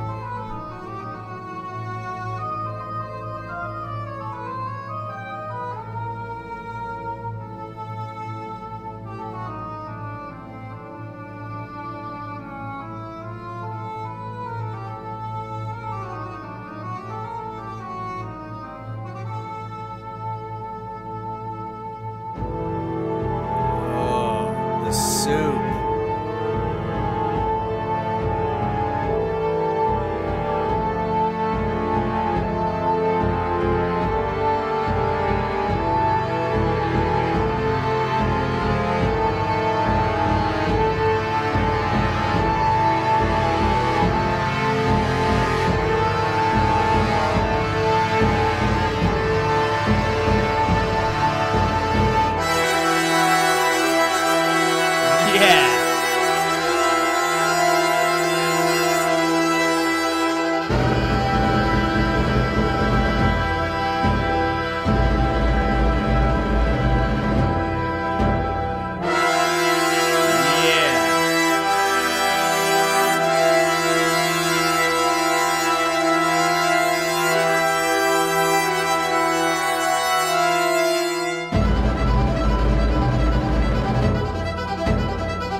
Oh, what? Out of nowhere, the 9/8.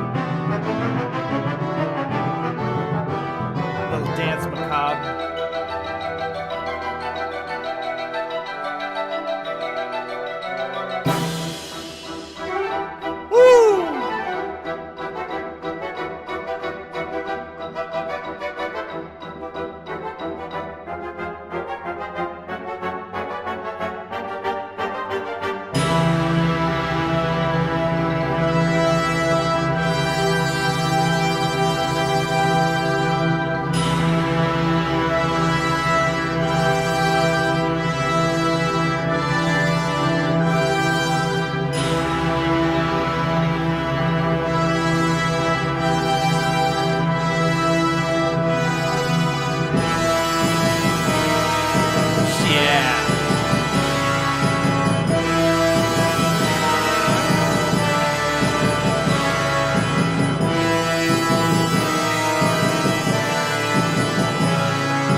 I fucking loved every goddamn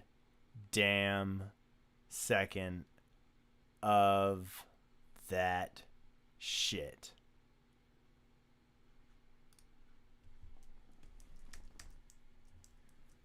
That was so good.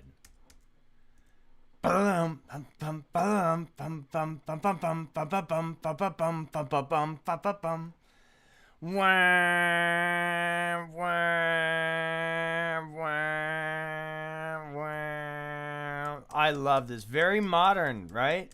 This is what I talk about when I see modernity, right?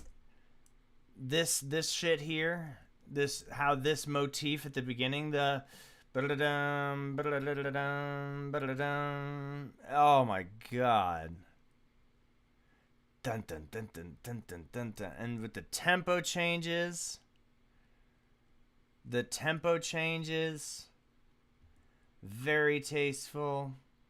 The xylophone, with the high winds, giving giving give a little Star Wars action.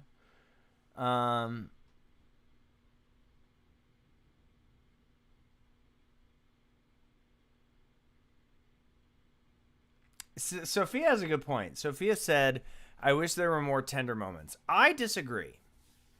So, and it's funny because I feel like I'm eating my words a little bit because I was talking earlier about like, oh, it's all one mood the whole time for Star's piece, which was very gushing. So maybe it's just I like the mean, sinister stuff.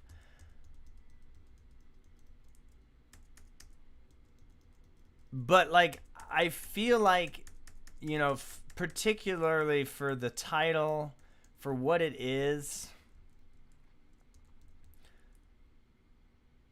Yeah, maybe having a tender section would have been cool to contrast with the gnarly dissonance, but like, I don't know, man. Yeah, yeah, exactly. I figured it was a movement from a larger work, and it felt like an independent movement, and so it's like the other movements are going to be contrasting. I fucking knew it, dude, because it's too good to not, like, this is what I'm saying. Like, you're too good of a composer to have not put in a contrasting tender moment. Like, I knew that this was a piece from a larger work because the scope of it and the pacing of it told me that it was part of a larger work. And you're like, the writing is too good to have missed something. It's like, have a contrasting section, if that makes sense. And I can tell that not because I'm brilliantly insightful, but because I think you're a really good composer. I would have liked to have seen, the only thing that I wish, and this is not less of a criticism and more of just an observation, these bends, these one, I was really hoping there was a spot where it was like whomp, whomp, whomp, whomp, whomp, where it kind of it motifified, what is it, motivically developed the slide, the pitch bend into the note. I think that'd be, if there was like a whomp, whomp, whomp, whomp, that shit would have been super, super cool.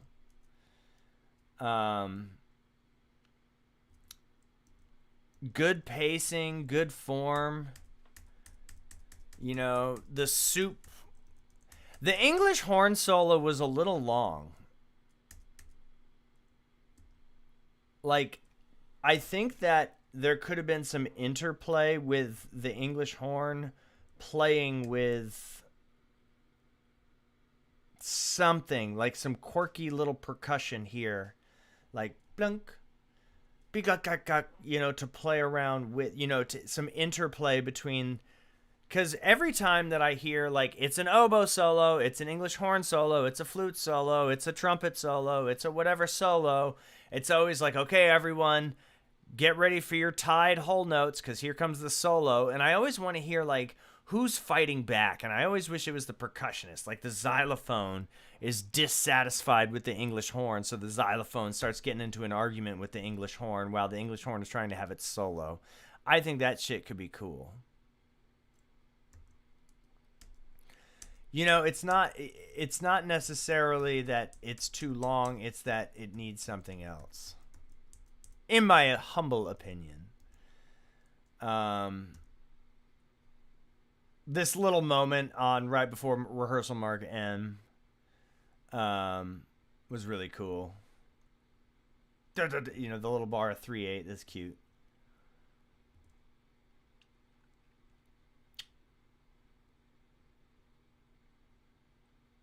I actually felt like this part was the weakest.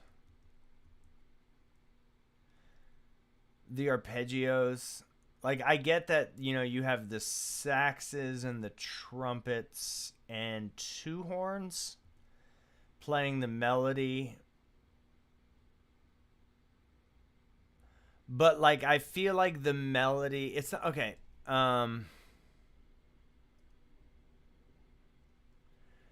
Like, what if the melody here between O and between basically where the melody is being played by the sax and the horns.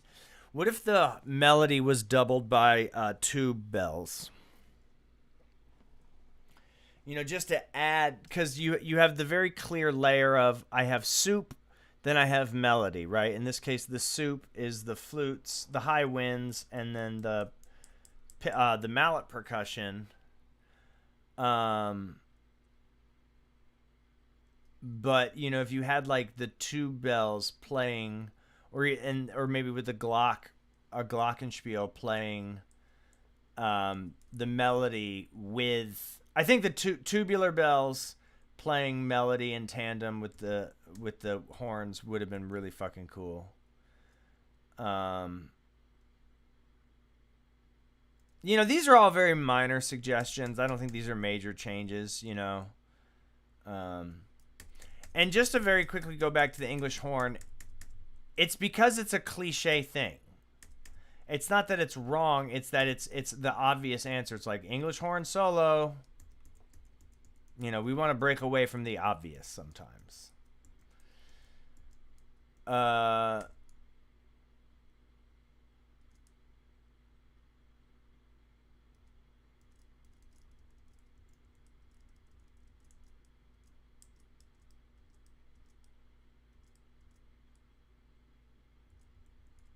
Yeah, that's great.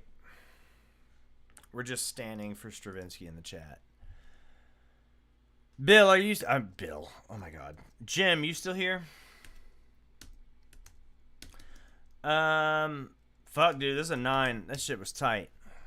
I fuck with it. Also, I'm biased. I really like this type of music. Menacing, stinky, sour, ugly fucking band music. Hell yeah. Fabio, you're hilarious. Sophia, you are up, unless I think Jim left. Which is okay. Because Jim will be back. We love Jim. Sophia is up with their very generous Heavenscape. Oh my God. Sophia Lair, you submitted the same piece 1, 2, 3, 4, 5, 6 times. Are these all the same? I'm going to assume they're all the same.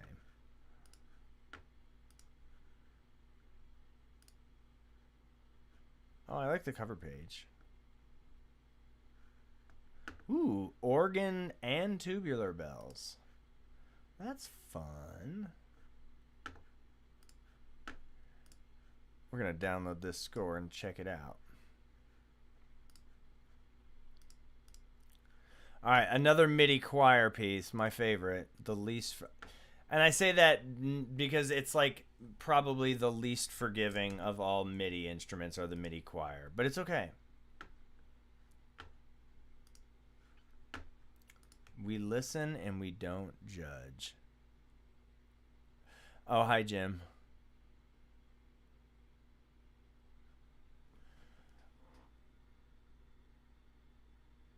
Here we go. I just clicked the second to last one. Is that not the right one?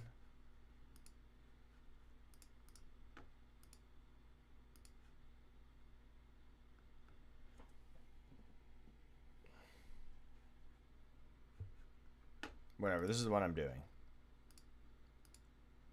Alfie.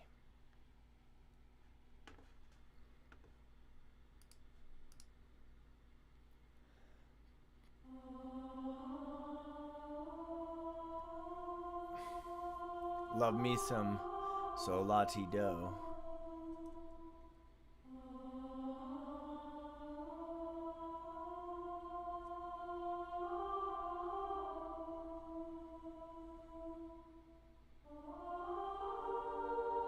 Oh my God, this is beautiful.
I totally lost where I was in the score. Oh, I think I found it.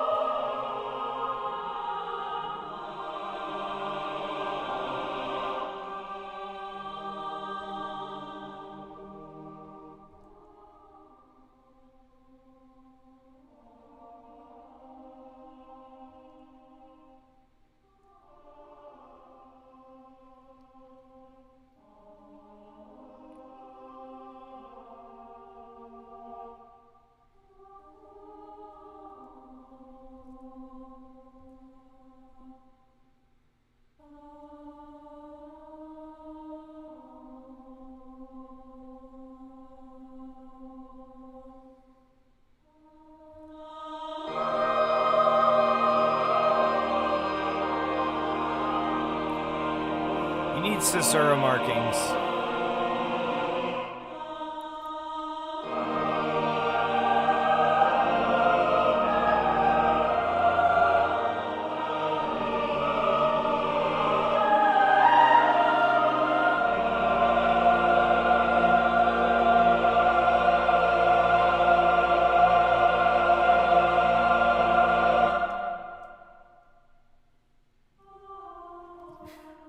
The score is a mess. Oh my god, this is beautiful. Oh.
That is a great piece.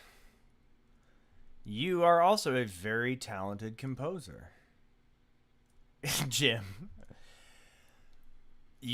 This is so well written.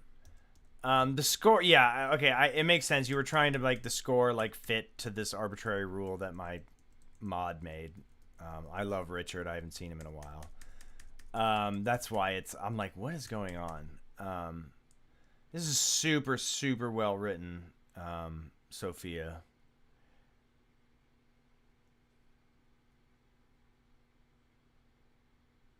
So wait, is it not religious?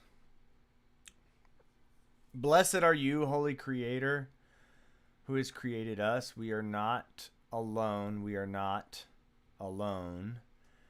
And I have tried all my life to see your light ahead of me, oh God. I think if it was a secular piece, that would have made it a little bit more interesting. Like if it was actually about the release of endorphins. I'm not anti-religious, by the way, but I think the idea of having very celestial, beautiful church-like music that's not religious is a really interesting aesthetic thing. You know, fabric. Oh, it's about someone fabric. Ooh, fun. Ooh, I kind of like this. Oh, so it's I like that. So but I need to hear I need to hear that in the text, like, or maybe not. I don't know. Now I want to have this whole conversation with you. Um,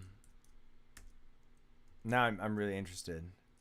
Yeah, the MIDI choir actually sounds pretty good. What MIDI choir was this? It was actually surprisingly like palatable. It sounded good.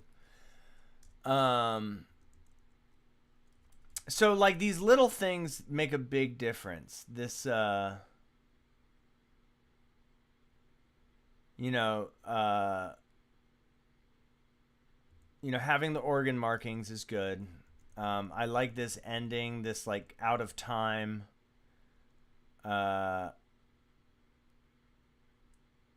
Sopranos may opt out of consonants. As in the diction. Gotcha. The organ markings are good. Gently cling on to every note. Singers especially really like, and music choir directors really like having these really expressive expression markings. No, that's the Muse score one. That's crazy. The form and the pacing is spectacular. I know I'm a stickler for that kind of a thing. The big moments are really big. They come at the right time. You have the tempo changes.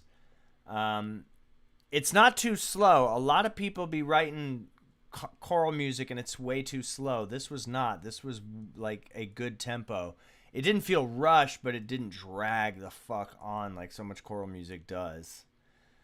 Really beautiful harmonies. This is one of those instances where like this is almost all diatonic. Not necessarily functional diatonicism, but it's pretty much all diatonic. There's not like a single accidental in this whole fucking thing. But it really works. It's very tender, it's very expressive, it's very beautiful, and it's sad. It's weird. There is like some somberness to it. Or maybe a sense of longing. And I love I'm such a sucker for tubular bells, chimes, whatever you want to call it. Orchestral chimes, tubular bells. Really good use of subtle little bits of polyphony here and there. But just keeping the flow of it moving. Like compare this to the other choral piece, like night and day. You know what I mean? Not that there's anything wrong with the other piece. It was a good piece, but like this is very well planned out, well executed. It has direction. It's I don't want to I'm not trying to shit on the other choral piece that was played. But like this is exceptional. And a delight to listen to. And the MuseScore MIDI really stepped it up. So excellent writing, excellent use of the choral texture, fantastic use of the organ. 9 out of 10. Oh, congratulations, starting music school. Congratulations. I mean, shit, if you wrote this for an audit for your portfolio submission, you probably got into a good school. Well done. Sophia, when you get this recorded, for the love of God, please send it to me. I really want to fucking hear it. All right, Jim, you're up for your last cursed music. Sophia, thank you. Sophia, first time. Can we get a golf clap for Sophia? All right, Jim, what the fuck are we going to listen to now? Alchemy and Architecture. Here we go. Jim, ending on a crazy note. If you were to listen to a piece of music, you'd be aware of much more than just how it sounds. You'd know how it came into existence. I had been looking for some time for that piece of that Chinese existed in the music that we composer's could mind put on the as it was Voyager created. record and You'd not also feel be like aware of idiots every for cultural having done association so. by like And that contributed to its creation. I was very excited because I finally found Apart from an ethnomusicologist composer at Columbia University who told me without a moment's hesitation that this piece, Flowing Streams, which was represented to me as one of the oldest pieces of cello, 2,500 years old, was the piece we should put on the record. So I called Choral, who was traveling. He was in Tucson, Arizona, giving a talk, and he's been alone many times during the record, and his friends for years.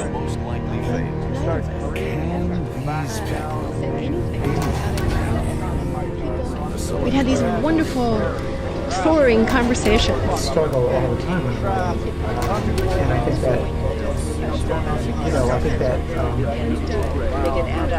part of the thing that happens when you're writing, especially if you're writing one piece over an extended period of time, is that you have an evolving understanding of the world and an evolving understanding of the piece.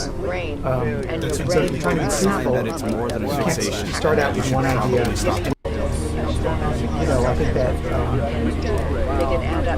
part of the thing that happens when you're writing, especially if you're writing one piece over an extended period of time, is that you have an evolving understanding of the world and an evolving understanding of the piece. So if you're trying to be truthful, you can't start out with one idea and as you... What is going on? Dude, did my shit just crap out?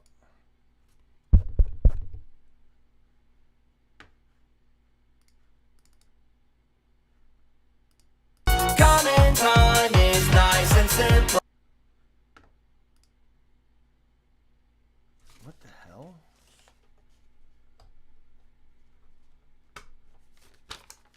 Dude, what just happened? Soaring conversations. Struggle all the time, and I think that, part of the thing that happens when you're writing, especially if you're writing one piece over an extended period of time, is that you have an evolving understanding of the world. Bro, I can't hear anything. If you were to listen to a piece of music, you'd be aware of much more than just how it sounds. You'd know how it came into existence. I had been looking for some time for that piece of Chinese music that we could put on the Voyager record and not feel like idiots for having done so. And I was very excited because I finally found an ethnomusicologist composer at Columbia University who told me without a moment's hesitation that this piece, Flowing Streams, which was represented to me as one of the oldest pieces of cello, 2,500 years old, was the piece we should put on the record. So I called Choral, who was traveling. He was in Tucson, Arizona, giving a talk, and he's been alone many times during the record, and his friends for years. I'm only getting audio from... I'm not getting audio from anything in my computer. I'm like playing stuff...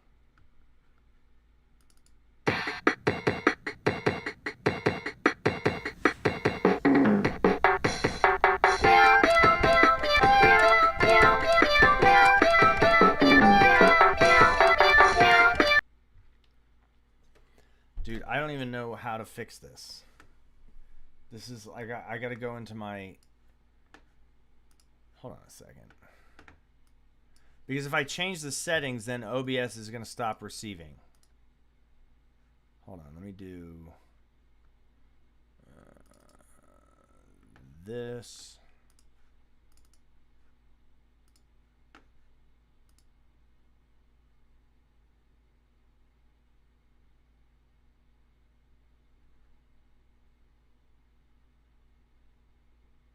Dude, what?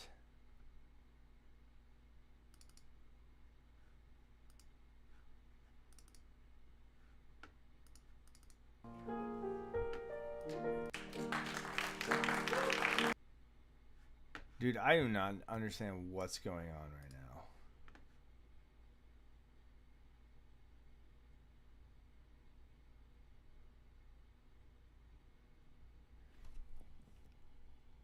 So I'm getting like I can hear my microphone is plugged into my interface, and I'm getting microphone signal, but I'm not getting any computer out of. Hold on, is there like a monitor mute button? So my phone fell off. My phone, I keep it propped up against the thing with a timer. It fell and it like hit a button. Does OBS have like a no, because it's not even OBS. I'm not getting any computer audio from anything. Like nothing in my computer is giving me audio. Hold on a second.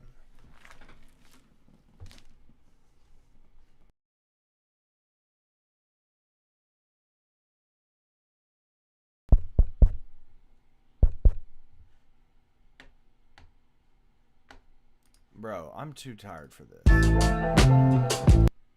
Okay, unplug it and plug it back in. I guess that was the move. Anyways, here we go.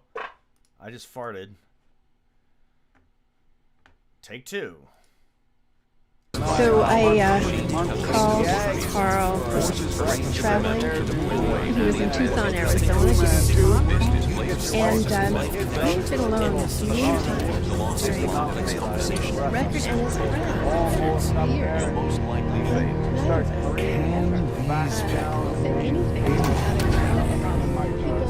We'd had these wonderful, soaring conversations. I struggle all the time with writing. And I think that, I think that part of the thing that happens when you're writing, especially if you're writing one piece over an extended period of time, is that you have an evolving understanding of the world and an evolving understanding of the piece. And so if you're trying to be truthful, it's more than a fixation. you start out with one idea, and as you become more familiar with it or explore different aspects of the idea, different things become revealed to you. And you have to incorporate it. And so, like, whereas Caden's city kept getting bigger and bigger and more populated as he was mezzo piano. going on over years and years trying to do this thing, there's really no ending to it. So This is only a that becomes flimsy platform compared a bit of a to many hindrance bird when you're writing, structures. but I do feel like it's the way you like to write. But I'm not a I guess musician. this- I'm here to assemble facts instead of notes. She's the architect. She's the architect. She's the architect. She's the architect. She's the architect. Decorator. Social cues can be subtle, complex, and can vary widely to different people and situations. People with autism have difficulty responding to these cues. Social skills should be strengthened not only in the natural settings such as home, but also in one-on-one settings where What do you parents know? practice most Here's young 323 from One the pine example tree. of a subtle social cue is offering to measure a person's eye gaze. This nest is even more true than those built in trees. Don't worry about looking like a Life moved on. I know you. You're the Clearest communication possible. No one will ever understand what it's like to Everyone is disappointed. No one will ever When you feel know music the someone, way you do. Feel things the way you feel them. She's the architect. Even when you're as close with someone as you can be. She's the Even architect. the rare and beautiful connections with the seldom few you can completely open up to. That feeling of isolation lingers in the back of your head and whispers only to remind you that in here, there will only ever be you. As you recognize your transience, as you begin to lose your characteristics one by one, as you learn there is no one watching you, and there never was. Unceremoniously, the male simply leaves.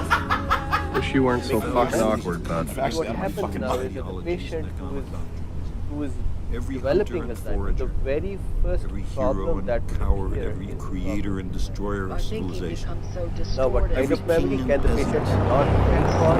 No, the patient Every can mother and also in father, the later stages called because The reverse piano. but this is making every new memories teacher like of this. morals, every corrupt politician, every Because all new memories every supreme leader, every saint and sinner in the history of our species lived there. they go through Motive dust. social affairs. in a something. Because of that, The earth is a very small stage true. in a vast And the cosmic progress, the progress of in order to get high. Cinder is called as things that people from center up so that in progress triumph they can become the momentary masters. for a PhD student, I would say that Get irritable neuro and anxious. Think beyond disapproved by the inhabitants of one corner of this pixel. Make an adaptation to Scarcely distinguishable inhabitants from some other corner. How frequent their mistakes how eager to kill what would happen next? how fervent their hatred, our posture The next area that gets our imagined self-importance, the delusion of privilege to possess the universe are challenged by this point of light.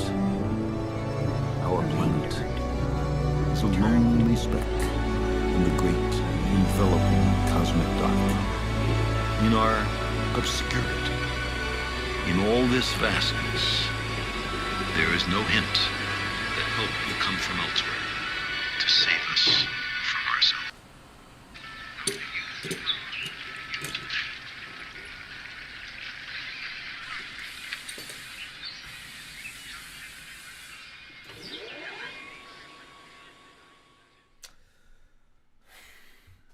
Crazy. Yeah, I mean that's definitely like that's an art piece kind of a thing because it doesn't necessarily have any like it has development and the musical development comes from the content of the speaking slowly changing from one topic kind of in the end into this existential snowball that just trucks down a hill. I love this kind of stuff. It's super fun. I've made quite a bit of it. I made one of these like collage pieces, but using all pornography sounds. I bet I can find it. I don't remember what I called.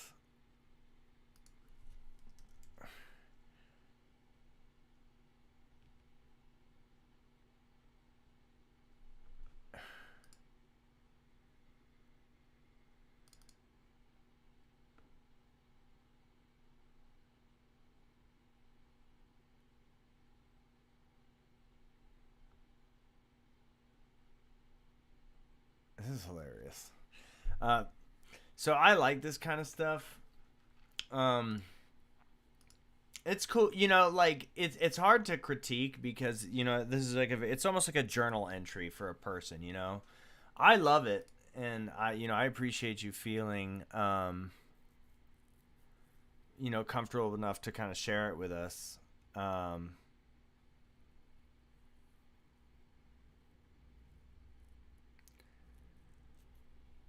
Yeah, that last bit really hit home. This is really powerful stuff.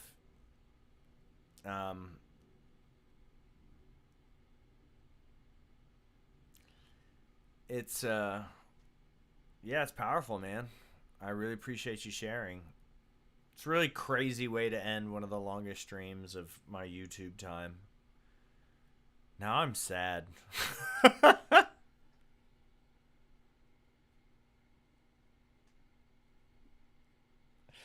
The reverse piano was nice. From a production perspective, I kind of wonder if they're like, you know, you can definitely hear the different audio qualities of whatever the source material is, which I like. I think if it was too uniform, it would be kind of weird. You know, but I don't know about like the Tentacruel having the delay. Like I think not having like delay or reverb. I think it was delay, like a panning delay on the first one. I don't know if that was really necessary. I think just having the real staple recordings and maybe having them fade in a little bit more because you offered some context in the chat, I was able to sort of get it, but I don't know if there was like a lot of, you would hope that the piece sort of speaks for itself, but I don't know if to the outside viewer they'd be able to pick up on all the nuance that you're describing. But I don't think that's really the point. And I'm with Sophia. I don't really feel comfortable rating it. It's you. It's a gem out of 10. Super, super cool. Very powerful stuff. All right, y'all. I need to go to bed, like, right now. I'm exhausted. I got work in the morning. I got shit to do. That's hilarious. All right, y'all. Until next time, Jim, thank you for all your donations. Thanks for the super fun evening. Thanks for sharing all different parts of your music. Sophia, it was great to hear your music.